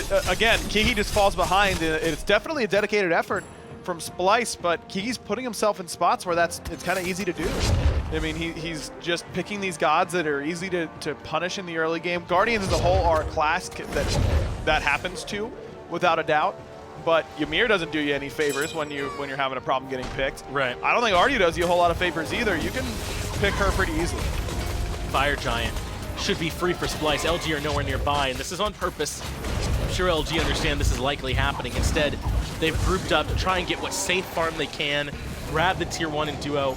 They might even have a chance to burn down this Tier 2, which is nice to get some gold. They even have Xaliea trying to keep the fire minion wave pushed out. So this is probably the best LG could have hoped to do in this situation. It looks like, in fact, they're going to try and race them, though. Baskin did just back, so he might be enough to slow this down. I don't know. I mean, they've got a Chronos here, some extra Nuon minions to tank, though they won't take away those backdoor protections. Phoenix down about half HP. Scream's here as well. They got to commit. Lasbra's going to stick on that Phoenix and make sure that it goes down. That's the best LG could have hoped for. Yeah, he gets pulled back in and dies there to Scream, but the rest of his team makes it out. Meanwhile, Splice are just barreling down the right side lane. Xaliea has to use the ult to get back to Phoenix, or Fountain rather, and right side Phoenix is burnt. Yeah, that's pretty good. All they considered for Luminosity, it inconveniences Splyce, and that's kind of like the most that you can have at this point. Well, yeah, they definitely weren't going to get a Phoenix there just the old-fashioned way, so they had to do that. Oh, well. He wants to keep the fight going. I don't know if the rest of LG does, but Kiki has been dead set on still trying to fight. No ults up for Splyce, so it's not a bad idea, but they're also just so far ahead that I don't think they really need the ults.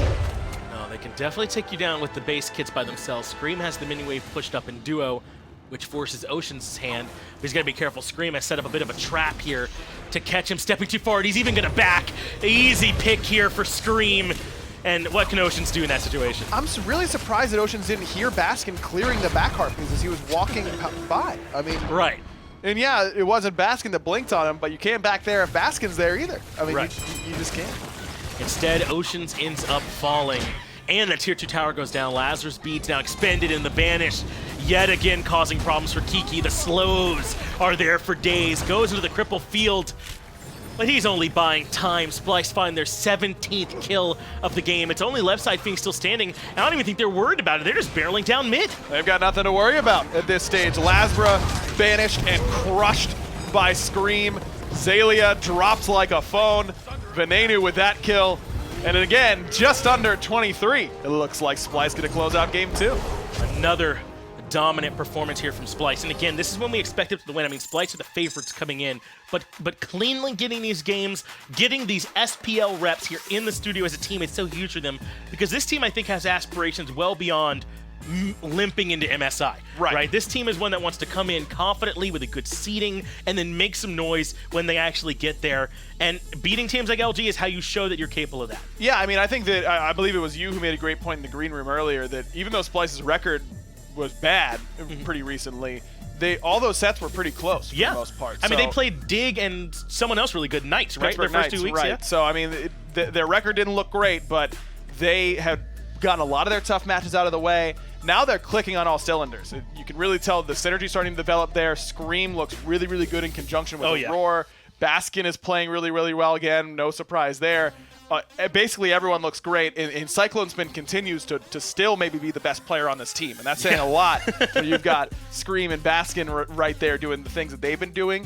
Like I said, LG cannot give him Freya again if they want to win. They just can't. If you're Oceans, make some noise. Yes. Make sure that does not happen again in this next one. Ask them. Beg Kiki. Yeah, be like, either bench me or ban Freya. Like, either I'm you not come laning. over here and play in this lane, or you ban it. Yeah, right? I refuse to lane against it. In hard protest of laning against Freya here. It's your only chance. Yeah, hopefully we'll see, though, some change in the picks and bans for them in game number 3. In the meantime, though, I'll get you guys back over to the desk.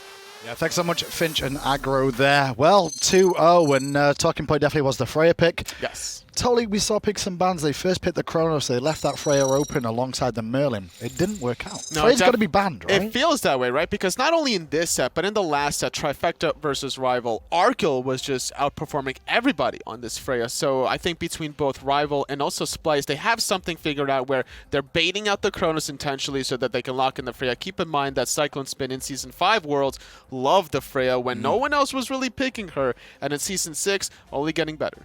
We've already spoke about the rings as well. They're so dominant at the moment with how things are going. You can't be surprised. Cyclone even earlier this week tweeted about, well, he's going back to this, to my new build, showed his build, and then ran it in this game on Freya as well. All the way through, though, Splyce still looking as dominant as you'd expect, and there's just a nice little use of mechanics more than anything else. Baskin with a knock-up into a Scream ultimate. It's a really rough situation to be in. I think that's the real reason that I was last picked, is to find a little bit of synergy with Scream's pick on this Awilix. Fantastic game from both of those two frontliners, giving a lot of freedom to Venenu to play the Merlin. Only one really anti-healing item from what I noticed, which was the Divine Ruin. out of Venenu, allowing everyone else to be more tanky or damage. Definitely having fun on Splice. You can see that in the play style a little bit too, but they all seem quite a bit more confident now. They seem to be like unifying once again. It's a completely new Splice roster. I'm more looking now towards this team in terms of the longevity of what they can potentially achieve for the rest of the year now. Their record is still, you know, in contention for the MSI. Sure. If they find a victory up against LG, they would be at 3-3. They still have Trifecta and Space Station, then one more set afterwards. They're still in control of their own destiny, and with this kind of momentum, it's hard to really pinpoint where their weaknesses are, or if there are any, with the kind of performance they've had today. I'm just worried about LG and what they're going to be doing going forward, because they're still struggling here, in my opinion, in terms of picks and bans as well, quite clearly shown in that last one. And sure, LG do have a couple of oddball picks and flexible people on that team, but I think sometimes a coach could be helpful here to help lock down some of this pick ban mentality. And when you're first pick in Chronos, to only do 3,300 damage, you're not doing the first pick any justice. That's fair. Yeah, that's a good point. That's one point. And then obviously Joshy having more damage than the last game, doing 1,600 in game number 1 as the Morrigan, as opposed to about 9,000 in game number 2 as the Nuwa. It's very easy to get that damage. There needs to be coming more from that backline, but it doesn't help the fact that there's been so much aggression yet again from Splice in game number 2. That level 2 or level 3 fight in the mid lane where Splice gets a 2-for-1. They're constantly winning these little skirmishes, getting the better end, controlling the neutral camps, and then their backline falls apart as a result. I've noticed as well, in terms of the picks and bans, they're very much focused towards the mid-late stages of the game, but we're not even getting that deep in these games. 20-odd minutes in, but they've got a Chronos, a New War, both of them scale very well into the late game and do good things. What about focusing on early pressure, wherever possible in all these lanes? I want to see more out of Lasbra. Like, he hasn't really made the statement that I expected him going back into his jungle role. He's found picks here and there, yes, but that's been when already there's been some mistakes from Splice, because they're so comfortable with a dominant lead, controlling all the Gold Furies, getting about the first one at 13 minutes into the game, looking so clean. Potentially the last game of the day is coming up on your screen now, unless LG can turn something around, and picks and bans is the place to start trying to do that. LG will be the first pick here, and the first ban opportunity as well. Xaliea on your screen having a good hard think about what to look towards here. I really would like to see some pressure towards the middle and the left-hand side in the duo lane here for LG. Global pressure is where it's at. Give Lasbra global pressure. Give him the Ratatasker, see what he's been able to do with it. Allow him to make those plays. Keep Splice on their toes to always think about that global pressure in the back of their mind. Splice taking away the MC from Joshy in the mid lane again. This time though, LG ban away the Freya. It was available to be played themselves.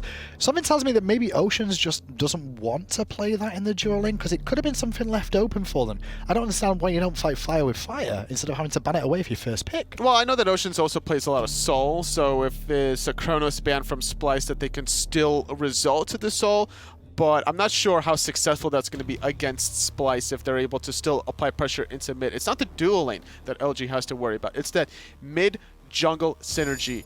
We were listening to the pre-game interview how Lasbra was talking about being on the same team with Joshy way back within the Singnum days. I haven't seen that synergy yet. Splice then having to think about what they want to ban, knowing that Chronos and Freya won't be available this game. Last time they went with the Zeus, they're going to go back to it again. Semi-throwaway ban, we should say. But it's a lot of damage that a Zeus could put out in the mid lane. They're trying to make things uncomfortable, potentially for Joshy here, as Jormungandr will be the first selection, and I feel definitely leaning towards Xaliea. And this is going to be a Snap Merlin pick and probably a Snap Hercules pick, if what I'm guessing is correct, trying to abuse the Jormungandr. But instead, without Chronos, without Freya, CycloneSpin not wanting to go into the Soul, wants to go for his more notable Jingwei. His Hunter is the best way to really look at this. And Jingwei, definitely passive in the laning phase, but scales very well into the later stages of the game. So this is an opportunity for Oceans to flex a little bit more comfortably in the early game in the duo lane. Mid lane, definitely an option too for what they're going to see here, especially against this Merlin. Seeing the New War didn't really do too much in the grand scheme of things, but it's definitely safe enough. Do we maybe want to see something different against this Merlin? Against the Merlin, finding a way to trap him. Like, I'm thinking Kabrakin. Not out of mid, obviously, sure, but like potentially from Kiki. I don't know if that's in Lasbra's God pool or not, but you're looking for walls, cages potentially, so that way you can either force the flicker or take advantage of Merlin after the flicker was already used. That's fair. I mean, Braken's always one that Kiki would definitely go towards as well, so it's an option on the table. LG will pick up the Hachiman for the duo lane against the Jingwei matchup there. So 2 Hunters into the fray. Been a while since I've got to say that so far this week with how the performances have gone on. LG, though, now need one more pick for themselves. I'd expect them to lean towards a mid laner here. Could be the mid laner unless they want to get Lasbra's pick now if he sees something exploitable versus the Merlin and the Jingwei. It's very difficult to really gank the Jingwei. It's not worth really investing your time there, but there could be some kills in that mid lane. Erlang Shen with a blink is certainly capable of doing so. Yeah, it can cause some problems with the pin too. Looks like it will be Lasbra going back to that one here this time, although support is an option for that Erlang Shen as well. We've seen it played a couple of times before. Dropped off in recent weeks. And there's a Hercules you were asking for. He was just held on to for a moment or two. That's almost 95% certain it's going towards Aror. Is Shield of Regrowth good on Hercules? Yes. Aror. That's the sequence of questions you have to ask to find the answer. And Splyce wanting to delay the Hercules because they prioritize the Jingwei a little bit more. Auror's god pool is very diverse. He doesn't always have to have the Hercules. Definitely. I actually really like Hercules into the Jormungandr. We've seen this more and more. I feel like I've seen more Herculeses when Jorm's been locked in already. The driving strike, obviously it doesn't disposition the Jormungandr, but it does increase the amount of damage he takes and keeps him exactly where he was stood. Driving strike, amplifying 10% extra damage from the Daze effect. Your Excavate Boulder, if it bounces off of a wall, great. If not, doesn't matter because 10% extra damage on that much base damage, regardless if you're building physical power, allows you to blow up the Jormungandr very quickly. Kiki didn't have a good game on the Ymir in game number 1. Didn't really have the best game on the Artio in game number 2, so he needs to step up in game 3. LG bending the way of the Awilix there. No real surprise to see that one just because of the Earthbreak and Jingwei Gus that can knock a couple of people up. Splice still respecting Joshy in the mid lane though, taking away his Morrigan. I think they're just trying to exploit and see what Joshy's got in this mid lane god pull with these different bands towards him. Yeah, I'm not too sure about the Morrigan ban because I personally would love to face off against the Morrigan with Splice's draft. That's what I thought too. But instead, maybe they're thinking about picking a Circuit from Splice, something very aggressive for Scream that they don't want any transformations. Or maybe they just didn't want like double Erlang Shen, double Jormungandr plays. That's very true indeed. And maybe it is the circuit. I like the idea that you're thinking of there, why they would ban away the Morrigan. I thought it was just to do with, well, Joshy played these 5 gods, so let's ban as many of them as we can and see what else he can play. Splice then, having a think. Aror more than likely on the Hercules. Baskin going, hey, give me anything. We've seen Amaterasu in play in this matchup too. We have seen some Amaterasu. I think that Baskin is considering maybe his Thor as well. That could be flexed between him and Scream. Still 2 more frontliners out of Splice. LG still need their mid laner, and then either soul laner or support. I would say Thor's actually not too bad in Yom. If you think about how the way Baskin will play it, wall into double tap is definitely a ton of damage for Jormungandr to potentially eat there. Baskin definitely a little bit more flexible in his options, and a Bakasura is the selection. Is that jungle? I think so. Like, yes, Baskin can play this in the soul lane, so I guess we still have to figure out what LG finalized in the last 2 picks, but in the jungle race to get level 5 first, Bakasura is hard to defeat in that race. Pele can kind of stack up with the amount of movement speed that she gets ping-ponging from camp to camp, but Bakasura can just clear the camps faster overall. There's only one thing I can say about LG. They've got smiles on their faces here, which is a good sign. There's nothing worse than seeing the team dejected with consistent losses, so to speak. Have to say positive somewhere, and I guess this roster change has done an improvement there, at least for now. With the Raj and Pele locked in, Splice then to think about their final pick.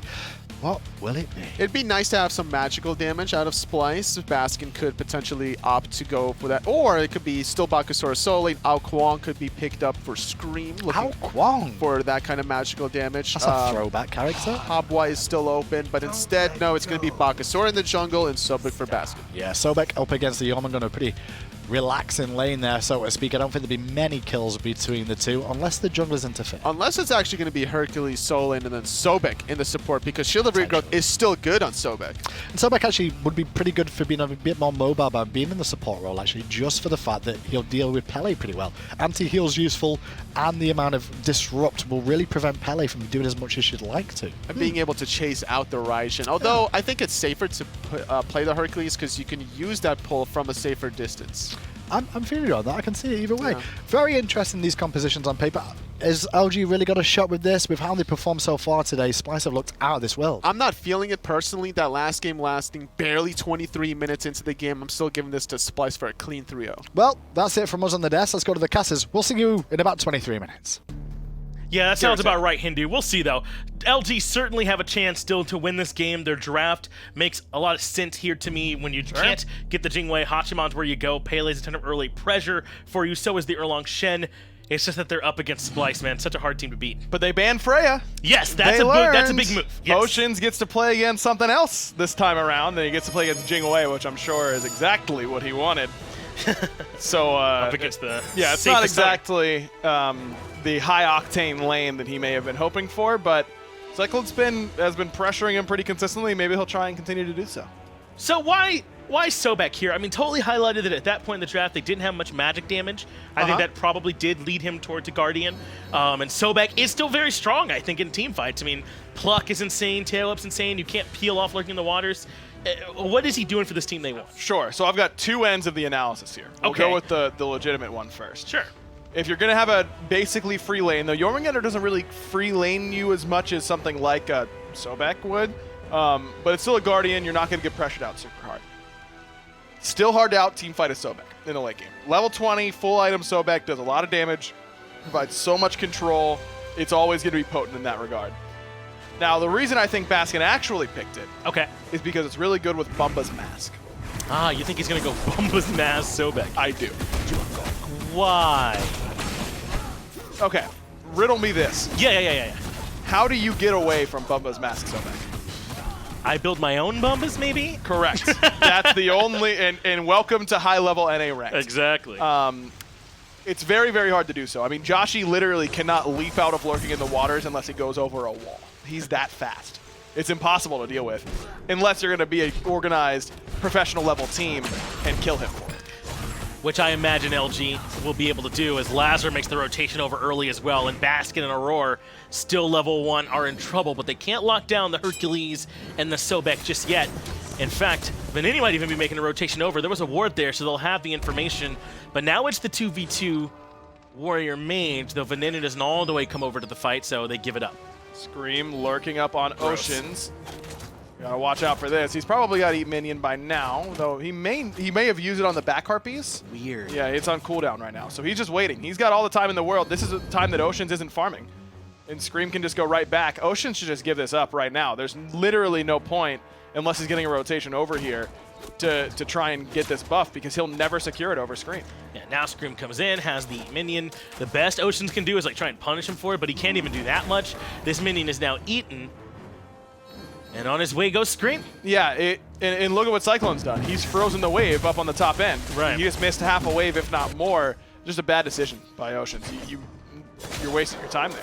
Kiki, still level 1, tries to box out with Scream and Aurora, but both of those oracles are secured by the Chaos side. Splice come out the better there, as Baskin and Xaliea continue what will be a Guardian-only solo lane, at least for now. That's why he's got that Guardian's Blessing, man. He expects this type of thing to be happening a lot. Just let his minions clear it out. It's not as potent as it used to be over here in the solo lane, but it still can work. Just playing for that mid to late game, as you would expect out of the Sobek. And look, Baskin, despite having huge impacts in the last 2 games, didn't really do it by himself. You know, he got a gank from Scream in game 1. Scream can still come over and gank Xaliea pretty easily with this selection of the Bakasura. You can still make plays and get ahead in that regard, but then still rotate like he did in game 2 once he hits level 12 or so, and be able to impact fights just with CC alone. Kiki rotates over as well. They want this blue buff. They've got some more backup in the form of Lasbra. Scream has the Eat minion and is able to jump over the wall. A bit of a pipe dream there for LG to ever be able to get over and contest that. Yeah, they've gotten the right idea so far. They're pressuring buffs. They're doing what they can, but you just can't do that against Bakasura. It's not worth your time. Unless you think you can kill him, which they never can in that scenario. Kiki's only level 2. There's no way you secure it over him. Yeah, it's just not going to happen against the Bakasura, so well played by Scream to secure it and get out. This, though, could be a bit of a collapse. Driving Strike now consumed. Joshy goes in with the Thunder Crash and has the Taiko drums, but first blood secured by Scream comes in and cuts off all the damage. Kiki in a little bit of trouble too, but makes it back to the tier 1.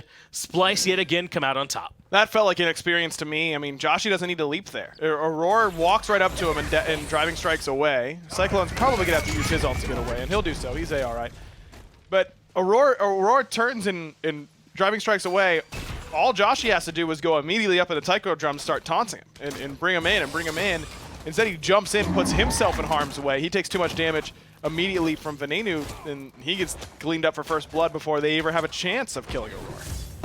Really was a good opportunity as Venenu finds Lasbra in the middle lane as well. Now 2-0 in favor of Splyce, and Game 3 begins not dissimilarly from Games 1 and 2 at all here, Aggro. Splyce so far have just been the dominant team in this matchup, and LG have not been able to figure out how to make it out of this early game on even footing yet in a variety of different ways, whether it's solo pressure, duo pressure, or mid pressure. Either way, Splyce have just been able to get it done. This time it's been that the Bakasura has been really defensive in terms of securing buffs in the face of LG's attempts to try and steal them. Oh boy, Aurora gonna loop around here. He's already level 5. Kiki, you're not going nowhere, buddy.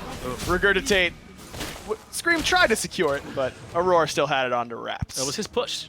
Right, his push, his kill. Yeah, exactly. So it should have been his kill. Aurora's right. Oh, Scream was thinking. As now they want to come contest the red buff. They'll get there too late for such things, and Oceans will make his way out of there. Finally, something going his way. I don't know if we ever got to have the Pythagorean's piece conversation last time. We did not. Blue buff stolen away, but I guess we can now. Yeah, Xaliea goes it first. Xaliea has liked this item for a while. He was one of the first to start building it that I noticed. Look, it's good when you're grouped up as 5. I just think in the early game, I'd rather have better power spikes so that I can actually engage. The argument there, I think, is that, well, if I don't buy it now, I can never buy it. Right. So I'm just kind of putting it in the bank and waiting until later where it does become valuable. And it is valuable in those instances. I like it more on gods like Jormungandr and Xaliea than I do on the Chronos mids or ADCs, because I just think that you get so much value out of Bancroft's talent and you get such a great power spike. It feels bad to give that up. Maybe I'm just selfish. It definitely is a good item, it feels like, when you move in. I agree. The thing that sticks out the most to me is when you're essentially forced into buying it. And we've seen some times where it's really helped out. FineOK, I believe, is the one who had a great Zhonghui solo play with it, where that extra lifesteal kind of helped him survive long enough to get a rotation from Twig. So there's certainly some merits to it existing and putting you onto slightly even footing up against things like Glad Shield that are so prevalent. As Oceans goes into the ultimate up against CycloneSpin, can't find much there, but it can feel a bit bad. Blink from Aurora, missed the driving strike, but Kiki thought he was about to get hit, so he used the taunt. So a bit of a whiff on both ends. Cyclone, a little bit poked out from that ultimate earlier on from Oceans. Has to be careful. Kiki's there, but Lasbra just actually back to base, was waiting to see if red buff was coming up, but I don't think they have timer on it. Now that jungle is all warded up, so even when Kiki is playing aggressively, Splyce certainly know it. Aurora mitigating those wounds that Kiki just provided. And just like that, there's really no opportunities. This blue buff invade is the only thing that we've really seen LG try, and it has worked once. But can they continue to make it work? Xaliea shows some good turnaround damage onto Scream and Baskin, but yeah, that ultimate's gotta come out, especially with the rotation coming in from Aror. He'll get in what damage he can, but use that last charge. Likely to run. No, he comes right back down into the fight. Sets up for a nice boulder from Aurora, but there's too much damage. Lasbra gets LG on the board. Yeah, Baskin just can't contribute from this position, though. Scream doesn't want to let it go. Regurgitate's there. Xalia's going to knock him up. That's actually enough to get Xaliea out of danger. Lasbra was there to assist. Good job from the new jungler from LG. That was a nice fight there from LG, and it really starts with Xaliea just kind of chunking Scream in that 2v1. I really feel that that's set up for LG to come back over, and he has the recognition that he can afford to stick around with that third charge that's so often used in the ultimate to disengage. Baskin trading out what he can, but he's got to be careful. Kiki's still nearby. Doesn't end up hurting him too much, though. I mean, he's completely out of mana. Maybe Kiki can go in, but better off going around and farming. Xaliea didn't have boots, so I thought that was going to be a pretty good fight for Scream and the rest of Splyce, but Baskin's ultimate being down, he used it earlier on for mana regen, it looks like. Means that he's really not able to contribute in killing a Jormungandr at all. You can daze him, by hitting him with a charge prayer to tail whip, but Right. you're not displacing him like you normally would. Definitely sets up for him to take a lot more damage. He does go into those pin boots. He now has them complete as he's teleported back into lane, which means exactly what he just got through doing to Scream will be even worse next time. That second ability damage can feel almost sneaky high sometimes because you focus so much on the ultimate and so much on trying to avoid all those pools that the kind of wiggle he does when he's right next to you, you almost overlook it, but that's where a lot of that damage comes from too. Without a doubt, that's his main burst. I mean, if you can lay down some pools and consume a bunch of them, get that bonus damage, you swing pretty hard, and especially with that Pythax piece, it worked out for him there. The bit of health ended up helping him. The lifesteal's irrelevant, but the damage certainly was not. Keeps him topped off. This solo side, though, is the only place where things have looked good for LG so far, which is probably why Splice are coming over here to the other side of the map to burn down the Gold Fury. Oceans almost gets there in time, but the Gold Fury stripped away. Splice yet again find themselves with a nice early victory, though I think LG have kept themselves slightly more in striking distance than they have in the other two games. It looked like it was going to be even worse, but you're right. I mean, 9 minutes in to only be down 500 or 1,500 is not bad in comparison to where it has been. I mean, the last two games have ended 12 minutes from now. Progress, even if it's slight. And a lot of it just comes from the fact that Baskin has picked this god with no pressure in the solo lane, right? Yes. I feel like that's almost entirely where it comes from, which is to say that Splice, that LG might almost be in a bit of a debt in this situation, right? Like, yeah, we've kept the game somewhat close right now, but it's because Baskin's almost a non-factor on purpose by design until later on. So unless they're, able to get enough pressure off that to overcome a late game Sobek, then I don't know how much good it even does. Exactly, and I mean, Lasbra's on a pretty early game god in this position, so you got to watch out for that. In comes Scream, though. Xaliea the target. He still has the World Serpent if he feels like he's under enough pressure. He might even look to turn things around, though, as Lasbra joins in. Nice ultimate there from Scream to avoid the initial knock-up, but the second one sends him right back into tower, and Scream and Baskin survive. Got 2 ults for Scream's 1. That's a win for Splyce. I like Luminosity's response, though. You want to come over here and start to make the rotation no matter what, because there might be a fight breaking out. If there isn't there, take the objective. Thunder Crash, I believe, was interrupted there for Joshy. He still has it, though, able to reposition as even the horrific emblem coming out from KikiSoCheeky to try and slow them down. Now Lasbra has to hightail it out of here as Aror and Venenu still want more. Joshy slowed. He has no leap, no Taiko drums to get him out of here. An easy cleanup kill for Ven. And then Aror peeling, not just peeling, but killing, able to take down one more. Ocean's here, but so is Scream. No ultimate backup yet for Scream, and he doesn't want to get involved. Aror might actually be able to get a heal. No, the blink! He's out of there. Don't even worry about him. And now it's time for Scream to disengage and as well, and just like that, a 2-for-1, at least around that speed buff area for Splice. You don't factor in the fight right before it. A nice play for them to go find something on the back end of that last good engagement for LG and hold on to this early lead they started to develop. I mean, I said all the time, man, this is what makes Splice so scary. They're able to do it a bunch of different ways, but So many different ways. they'll be able to do it. That's kind of the moral of the story, is they're getting it done. Joshy's pathing there just poor. I mean, no reason for him to curl back down towards speed buff. I know that Lasbra was there, but if he just walks out towards blue, he knows where Ven is, he knows where Aror is. He has to understand what their easiest path to him is, and it's obviously if he curls down, should have just gone out towards the solo line. But again, I don't even know if we're in that situation if Joshy gets that initial Thunder Crash off that Aror kind of interrupts by pulling him back in. So even he might not even have to make that decision correctly if that isn't perfect from Aror. So really well played by him. No surprise, man. He's been on this Hercules train for quite some bit. He's the conductor of the Hercules train by my estimation. A lot of supports are playing it these days. Neo Ma, PDM just played it today. But this is an Aror pick. This is all his style. It has the tools that you might need as Lasbra wants the gank on the CycloneSpin, gets the airstrike off, and is able to Aegis the damage coming out from Oceans. Now it's Screaming between CycloneSpin survives, gets some big crits off and actually lives, and that means the Boulder can come back in to cause problems for Lasbra. Meanwhile, Scream wants to hunt down Kiki. He should be able to. He's got a hastened Katana. Kiki needs that 72 transformations back up, duking all he can.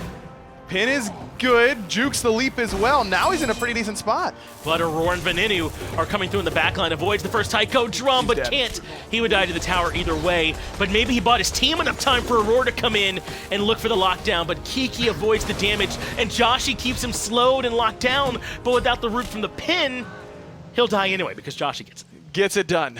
Close, but no cigar on the Kiki. Nice juke. Scream has to just be a little bit more patient, I think, with that leap. He's got to know that that's really the only way that Kiki survives is if he overshoots the leap or undershoots it from that spot, I suppose. So try and hold it, let him juke himself to death, but enough protection there for the Erlang Shen to keep himself alive. That's a big engagement, though, for LG. Not just in terms of getting these kills closer, but look at the gold. They brought that back to parity as well. In fact, the experience now slightly favoring LG, so not bad for them at all. Though Splice, I think, more than anything, overstepped in that last fight. I mean, yes, that they could have gotten those kills maybe if it's played a little bit cleaner, but they put themselves, I think, in a low percentage situation in the first place. I don't disagree with you, but they've gotten away with low percentage plays. That's true. It's their a bread lot. and butter. So, no surprise to me that they're willing to take that risk. But again, you take enough low percentage shots, you're going to start missing. Well, not the Warriors. They'll be fine. Yeah, we'll see tonight. We will see tonight, and we'll see about this Primal Fury as well. Splice have it low already. Kiki goes for the taunt, but Splice still secured, but boy, was that close. Talk about low rolls. I mean, they went for it, and LG almost were able to strip it away. Now it's time for the disengage. Splice make it out of there. And really, what can LG do to punish on the back end? Maybe this tier 1 tower, but it's not as if Splice or lower gave up that much. No, they didn't use anything to secure, really. Baskin doesn't have his ultimate. There's a blink in from Scream looking for Joshy. Force the Aegis immediately. Thunder Crash is critical to get him out of there. But what about Kiki? He's going to need some backup as well. Jormungandr's there to keep everyone out. Even Joshy goes into his ultimate to buy some time. In fact, Lasbra buys more than time. He buys a kill. Scream ends up falling. Plucked right back into the tower, though, to make it 1-for-1. Venenu wants blood as well. Ooh, Aror nearly hit him with the backstep on the Earthbreaker, but Kiki just a little bit too quick and gets out of this one. Just a 1-for-1. Lasbra for Scream is fine, I think, for Luminosity. But they do have to be careful there. I mean, that was a fight that could have gone even worse for them. A good engagement from Splice, but I feel like Luminosity almost got caught off guard that they didn't just give up that tier 1. LG, though, have still kept this game much closer than our other ones. Hard to see it ending in 23 this time, unless LG make an egregious mistake. Pyromancer in the sights for Splice, but LG stripped that away. That had to be Xaliea. Yep. That grabs that one on the Jormungandr. And the tier 1 tower on the left going to fall there for Oceans. That's a lead. It is indeed a lead. Baskin on this lower early impact Sobek and mitigating taking Cyclone away from this Freya has bought some room for LG here in this early game. It has, but that being said, I still think that Splice's late game composition is really, really hard to deal with. Yes. I mean, Luminosity has some good tools there. Jormungandr can do a lot. Raijin's pretty good, but across the board, I think Splice is looking really, really potent when it comes to the full 5-on-5 team fights. From Xaliea, not really going to try and lock down Baskin, not on the Sobek at this point, so they just fall back. But you're right, I mean, Splice's team comp gets scarier and scarier. I mean, Scream and CycloneSpin represent a ton of basic attack pressure. Venenu, with his damage, is going to be really hard to deal with. You already talked about earlier when we were joking about building Tank Merlin, which I hope was a joke, Aggro. Please say so. But, I mean, he's got plenty of control he can provide in the form of all those slows and even a small knock-up as well. And then you factor in Aurora and Baskin on the Hercules and the Sobek in their own rights. I mean, this is scary a bit for LG. Absolutely. They've got tons of control, good AoE, good safety across the board for the most part, good dive potential with the Bakasura. LG has got some pretty good disruption of their own and solid AoE from the Raijin. Just a matter of how well can Oceans really match what CycloneSpin has done so far in this set. So far, he's done very well, nearly doubling Cyclone's player damage. He's been involved in some kills, good rotation over to the right-hand side earlier in the game.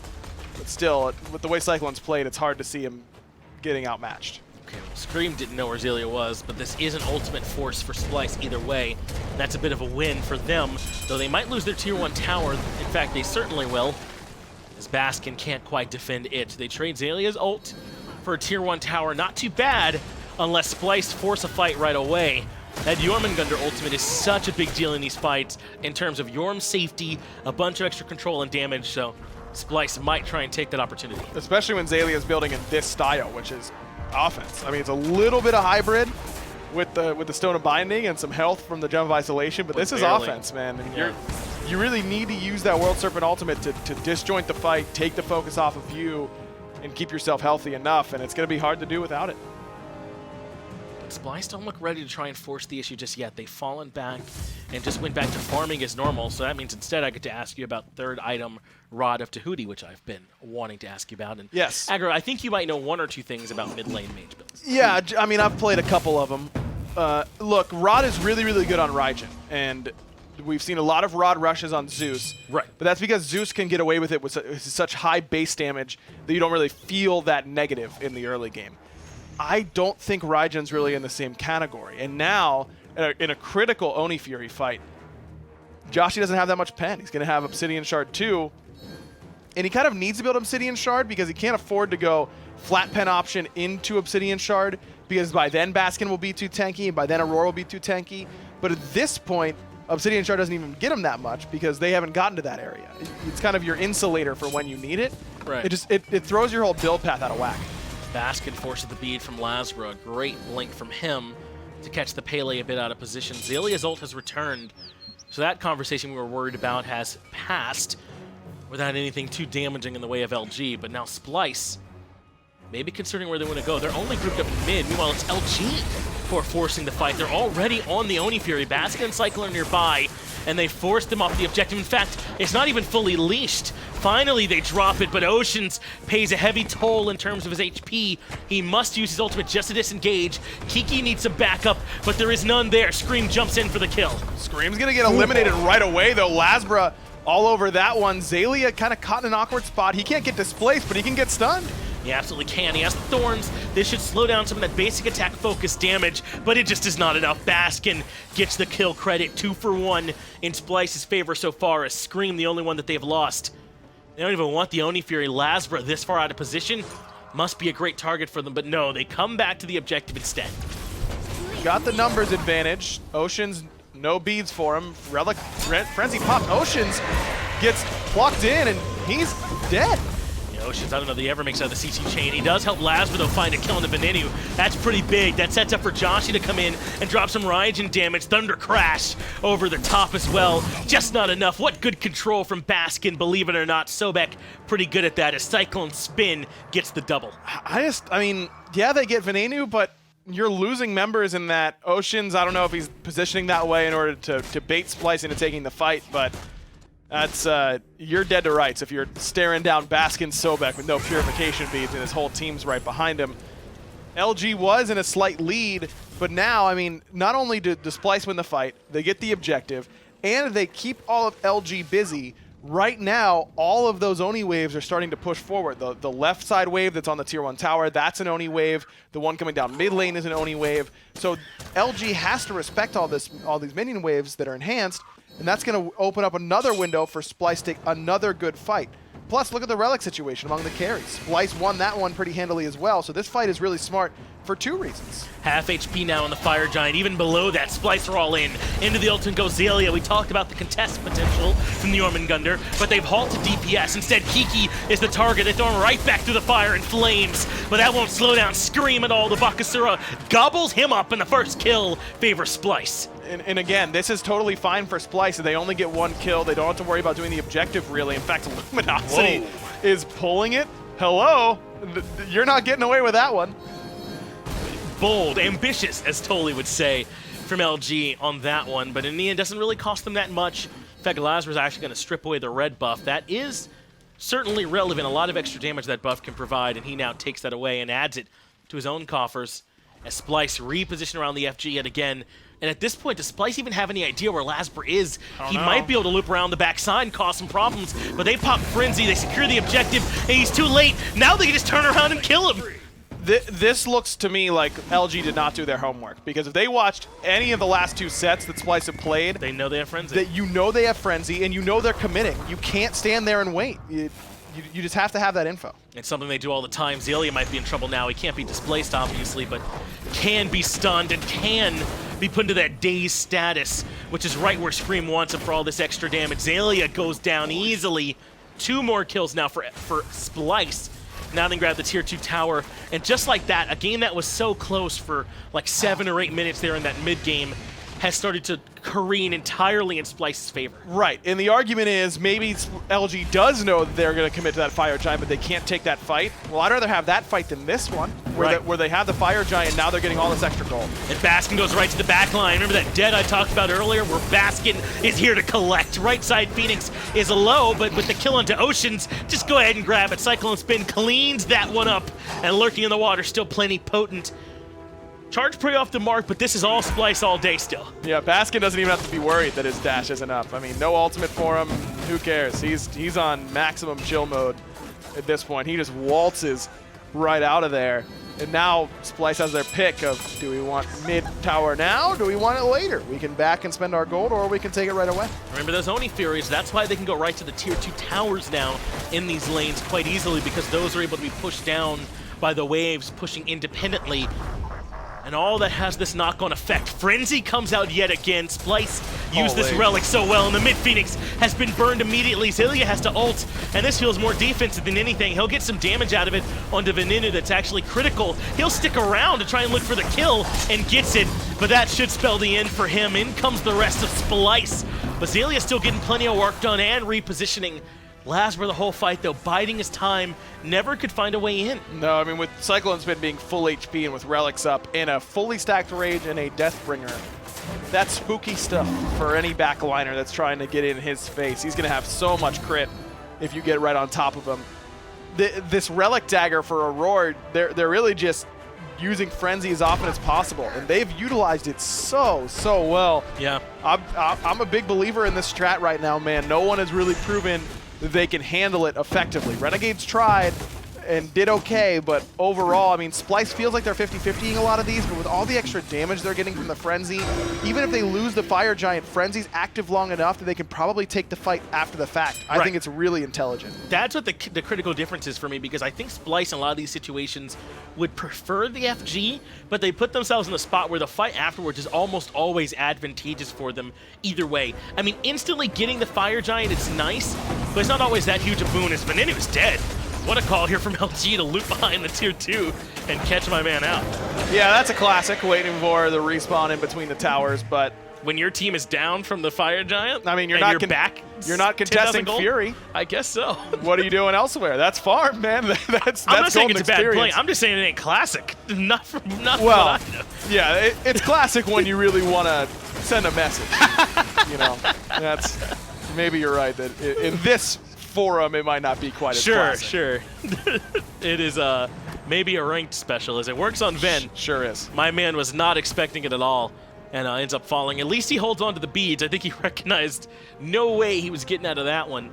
So once he does come back, he should have that added safety factor. The rest of the team has Fire Giant only for a few more seconds, so this is all about the Fire Giant push. Exactly. Now Fire Giant's off in 5 seconds. They've got to wait for a minute. Fan has his relics up. He didn't get to farm for a little bit longer. Keeps him level 18, where Joshy's been level 20 for a while. Sure. I mean, like I said, LG's not doing anything else in that window. It's worth your time if you get away with it, and they got away with it, so can't complain. Sure feels nice when you get to go all in on these crit builds, the Rage, like you said, Deathbringer and Poison Star. Hunters just don't get to do it that much nowadays, especially because we're seeing so much Chronos and Freya. We don't even see people who can build crit that often anymore either. But Jing, a unique case who can pretty often flex into this if there's not enough to worry her. And I think the Thorns on Xaliea, with him not being particularly tanky, just might not be enough to deter Cyclone. Exactly. I mean, Cyclone will take a chunk, and Xaliea will be dead after the fact. He's just not tanky, anywhere near tanky enough to withstand it, and he doesn't have enough HP to make Chin size even worth it. So I think it's a smart build from CycloneSpin, just going against what he's actually going up against. Instead of just always building the same stuff. Right side Phoenix should respawn, and in fact it has respawned. Mid will be not too far behind it. LG are close enough to where they can try and contest a Fire Giant. Kiki was right to dive in there, man, because they burn him so quickly, but it just was not enough. In comes Lasbra, but there's the frenzy. Saved for the fight after the fight. Baskin gets Lasbra, Kiki drops to Ven. Joshy goes up to the Taiko drums, looking for Venenu, but Scream just sits on him in the back line. Way too much damage, and CycloneSpin deletes him from the game. They do end up losing Scream, but a double for Cyclone. It's just Ocean's left, and I don't think he can do enough. No, Ocean's 1 is not nearly as good of a title, is my thought on that one. It's going to be a deicide against LG, and that's going to be the 3-game sweep for Splyce. What we expected, but was hoping for a little bit more from the new LG roster. Like Ocean's 11. Yeah, that's the Is joke. the joke I'm glad you did. got there. Great, man. That's good work by you. Good Thank you. stuff, Ryan. We love it. Splyce, though, grabbed the victory man. here. A D-side comes out, and a 3-0 for Splyce. Yet again, I think this is kind of how we expected these sets today to go. But it's another reminder, the dominance, the way they're playing it so cleanly in-game, of the gap that can exist at some points.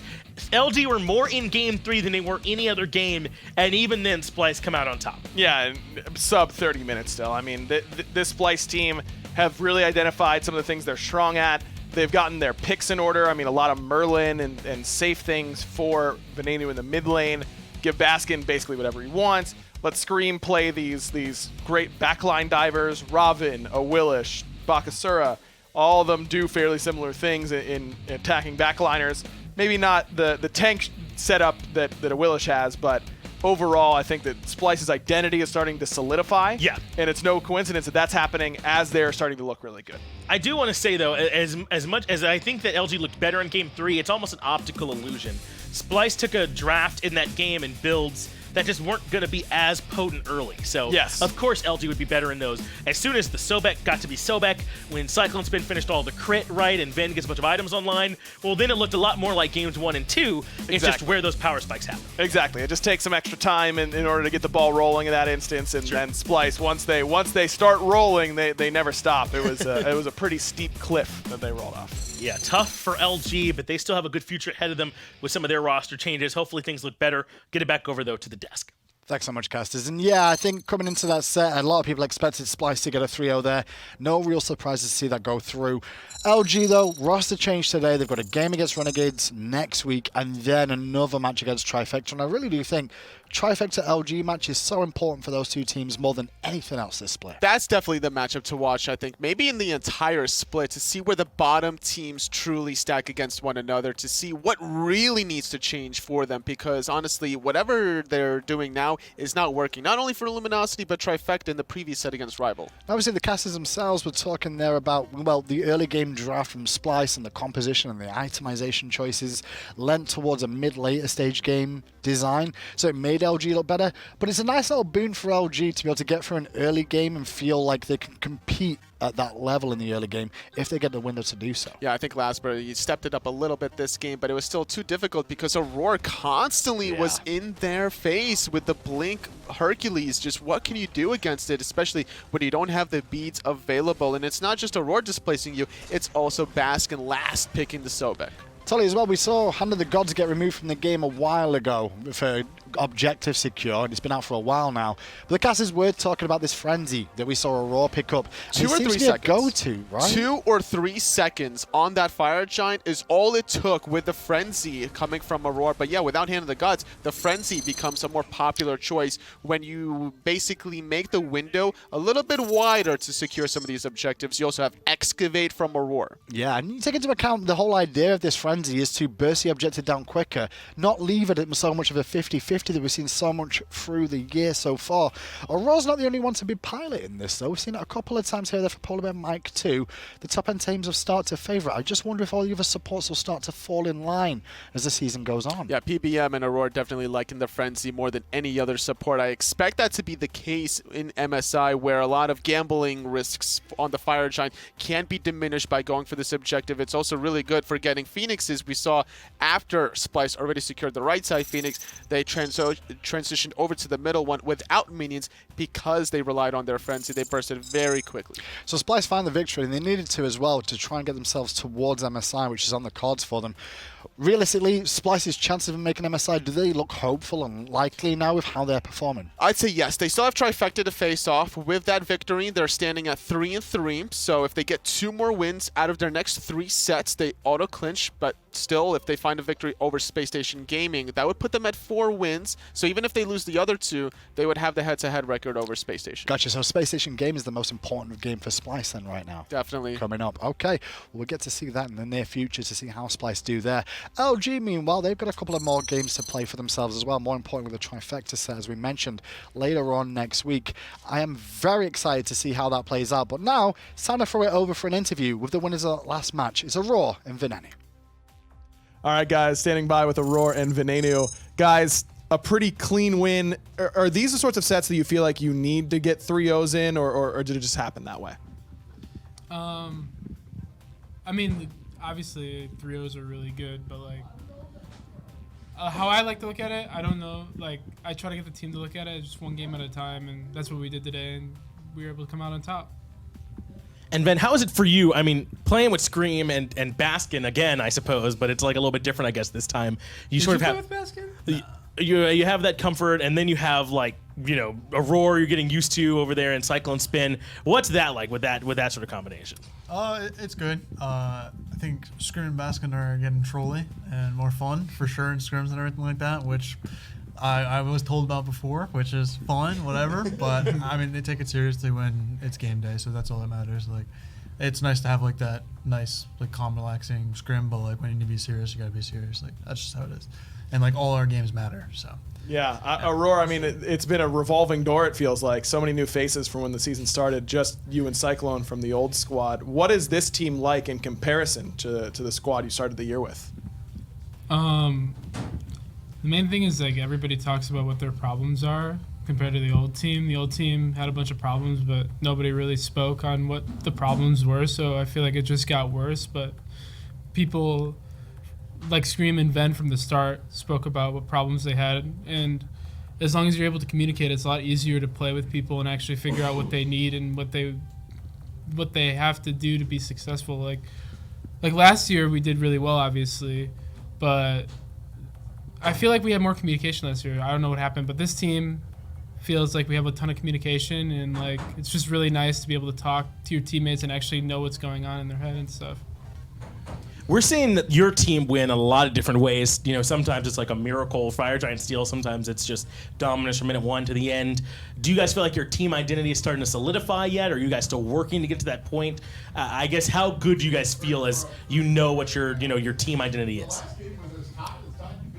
I feel pretty good about how our team's been playing. We just keep improving every set, and I feel like these sets as well, like they might not be the best team on the other side, but they're definitely not bad players at all, and they're all really good at the game. So it's just really good practice to play against any SPL team, especially in an SPL setting. So we just keep getting better and better. We're just gonna keep trying our best to win.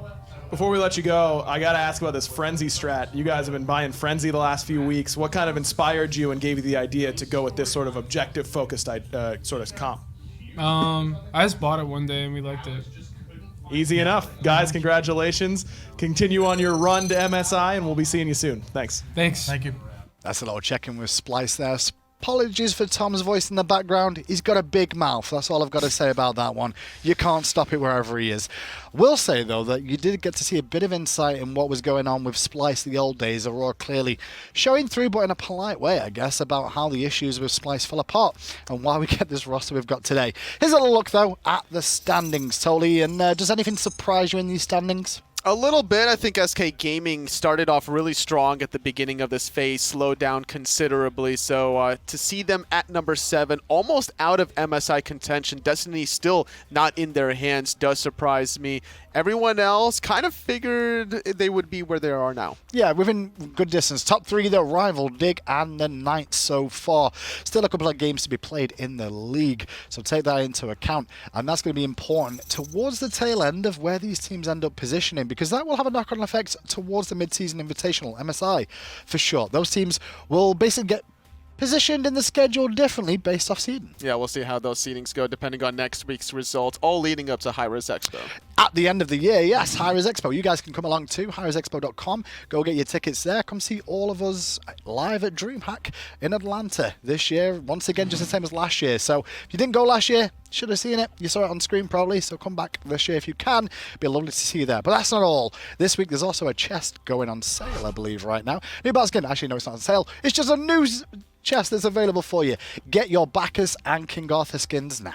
The Panda Dragon King Arthur. Pendragon. Pendragon. I'm excited Panda to see Dragon. that. I get that. Panda? Panda. Panda Dragon. We're in Atlanta. A Panda Dragon would be pretty cool to see, actually. I want to see that. A Panda Dragon that's a king. That's it from me and Tolly. We're bored. We're wasting time for no reason. It's time for us to go home and get to rewatch that LG and Trifecta set again and hopefully find some positives out of it from those two teams. That's it from all of us today. Tomorrow, we'll be back one more time with some more SPL action. Thanks for tuning in today. We'll see you all tomorrow. The SPL brought to you by Titan Forge, Hi-Res Studios, INAP, Respawn, Steel Series, Alienware, Skillshot.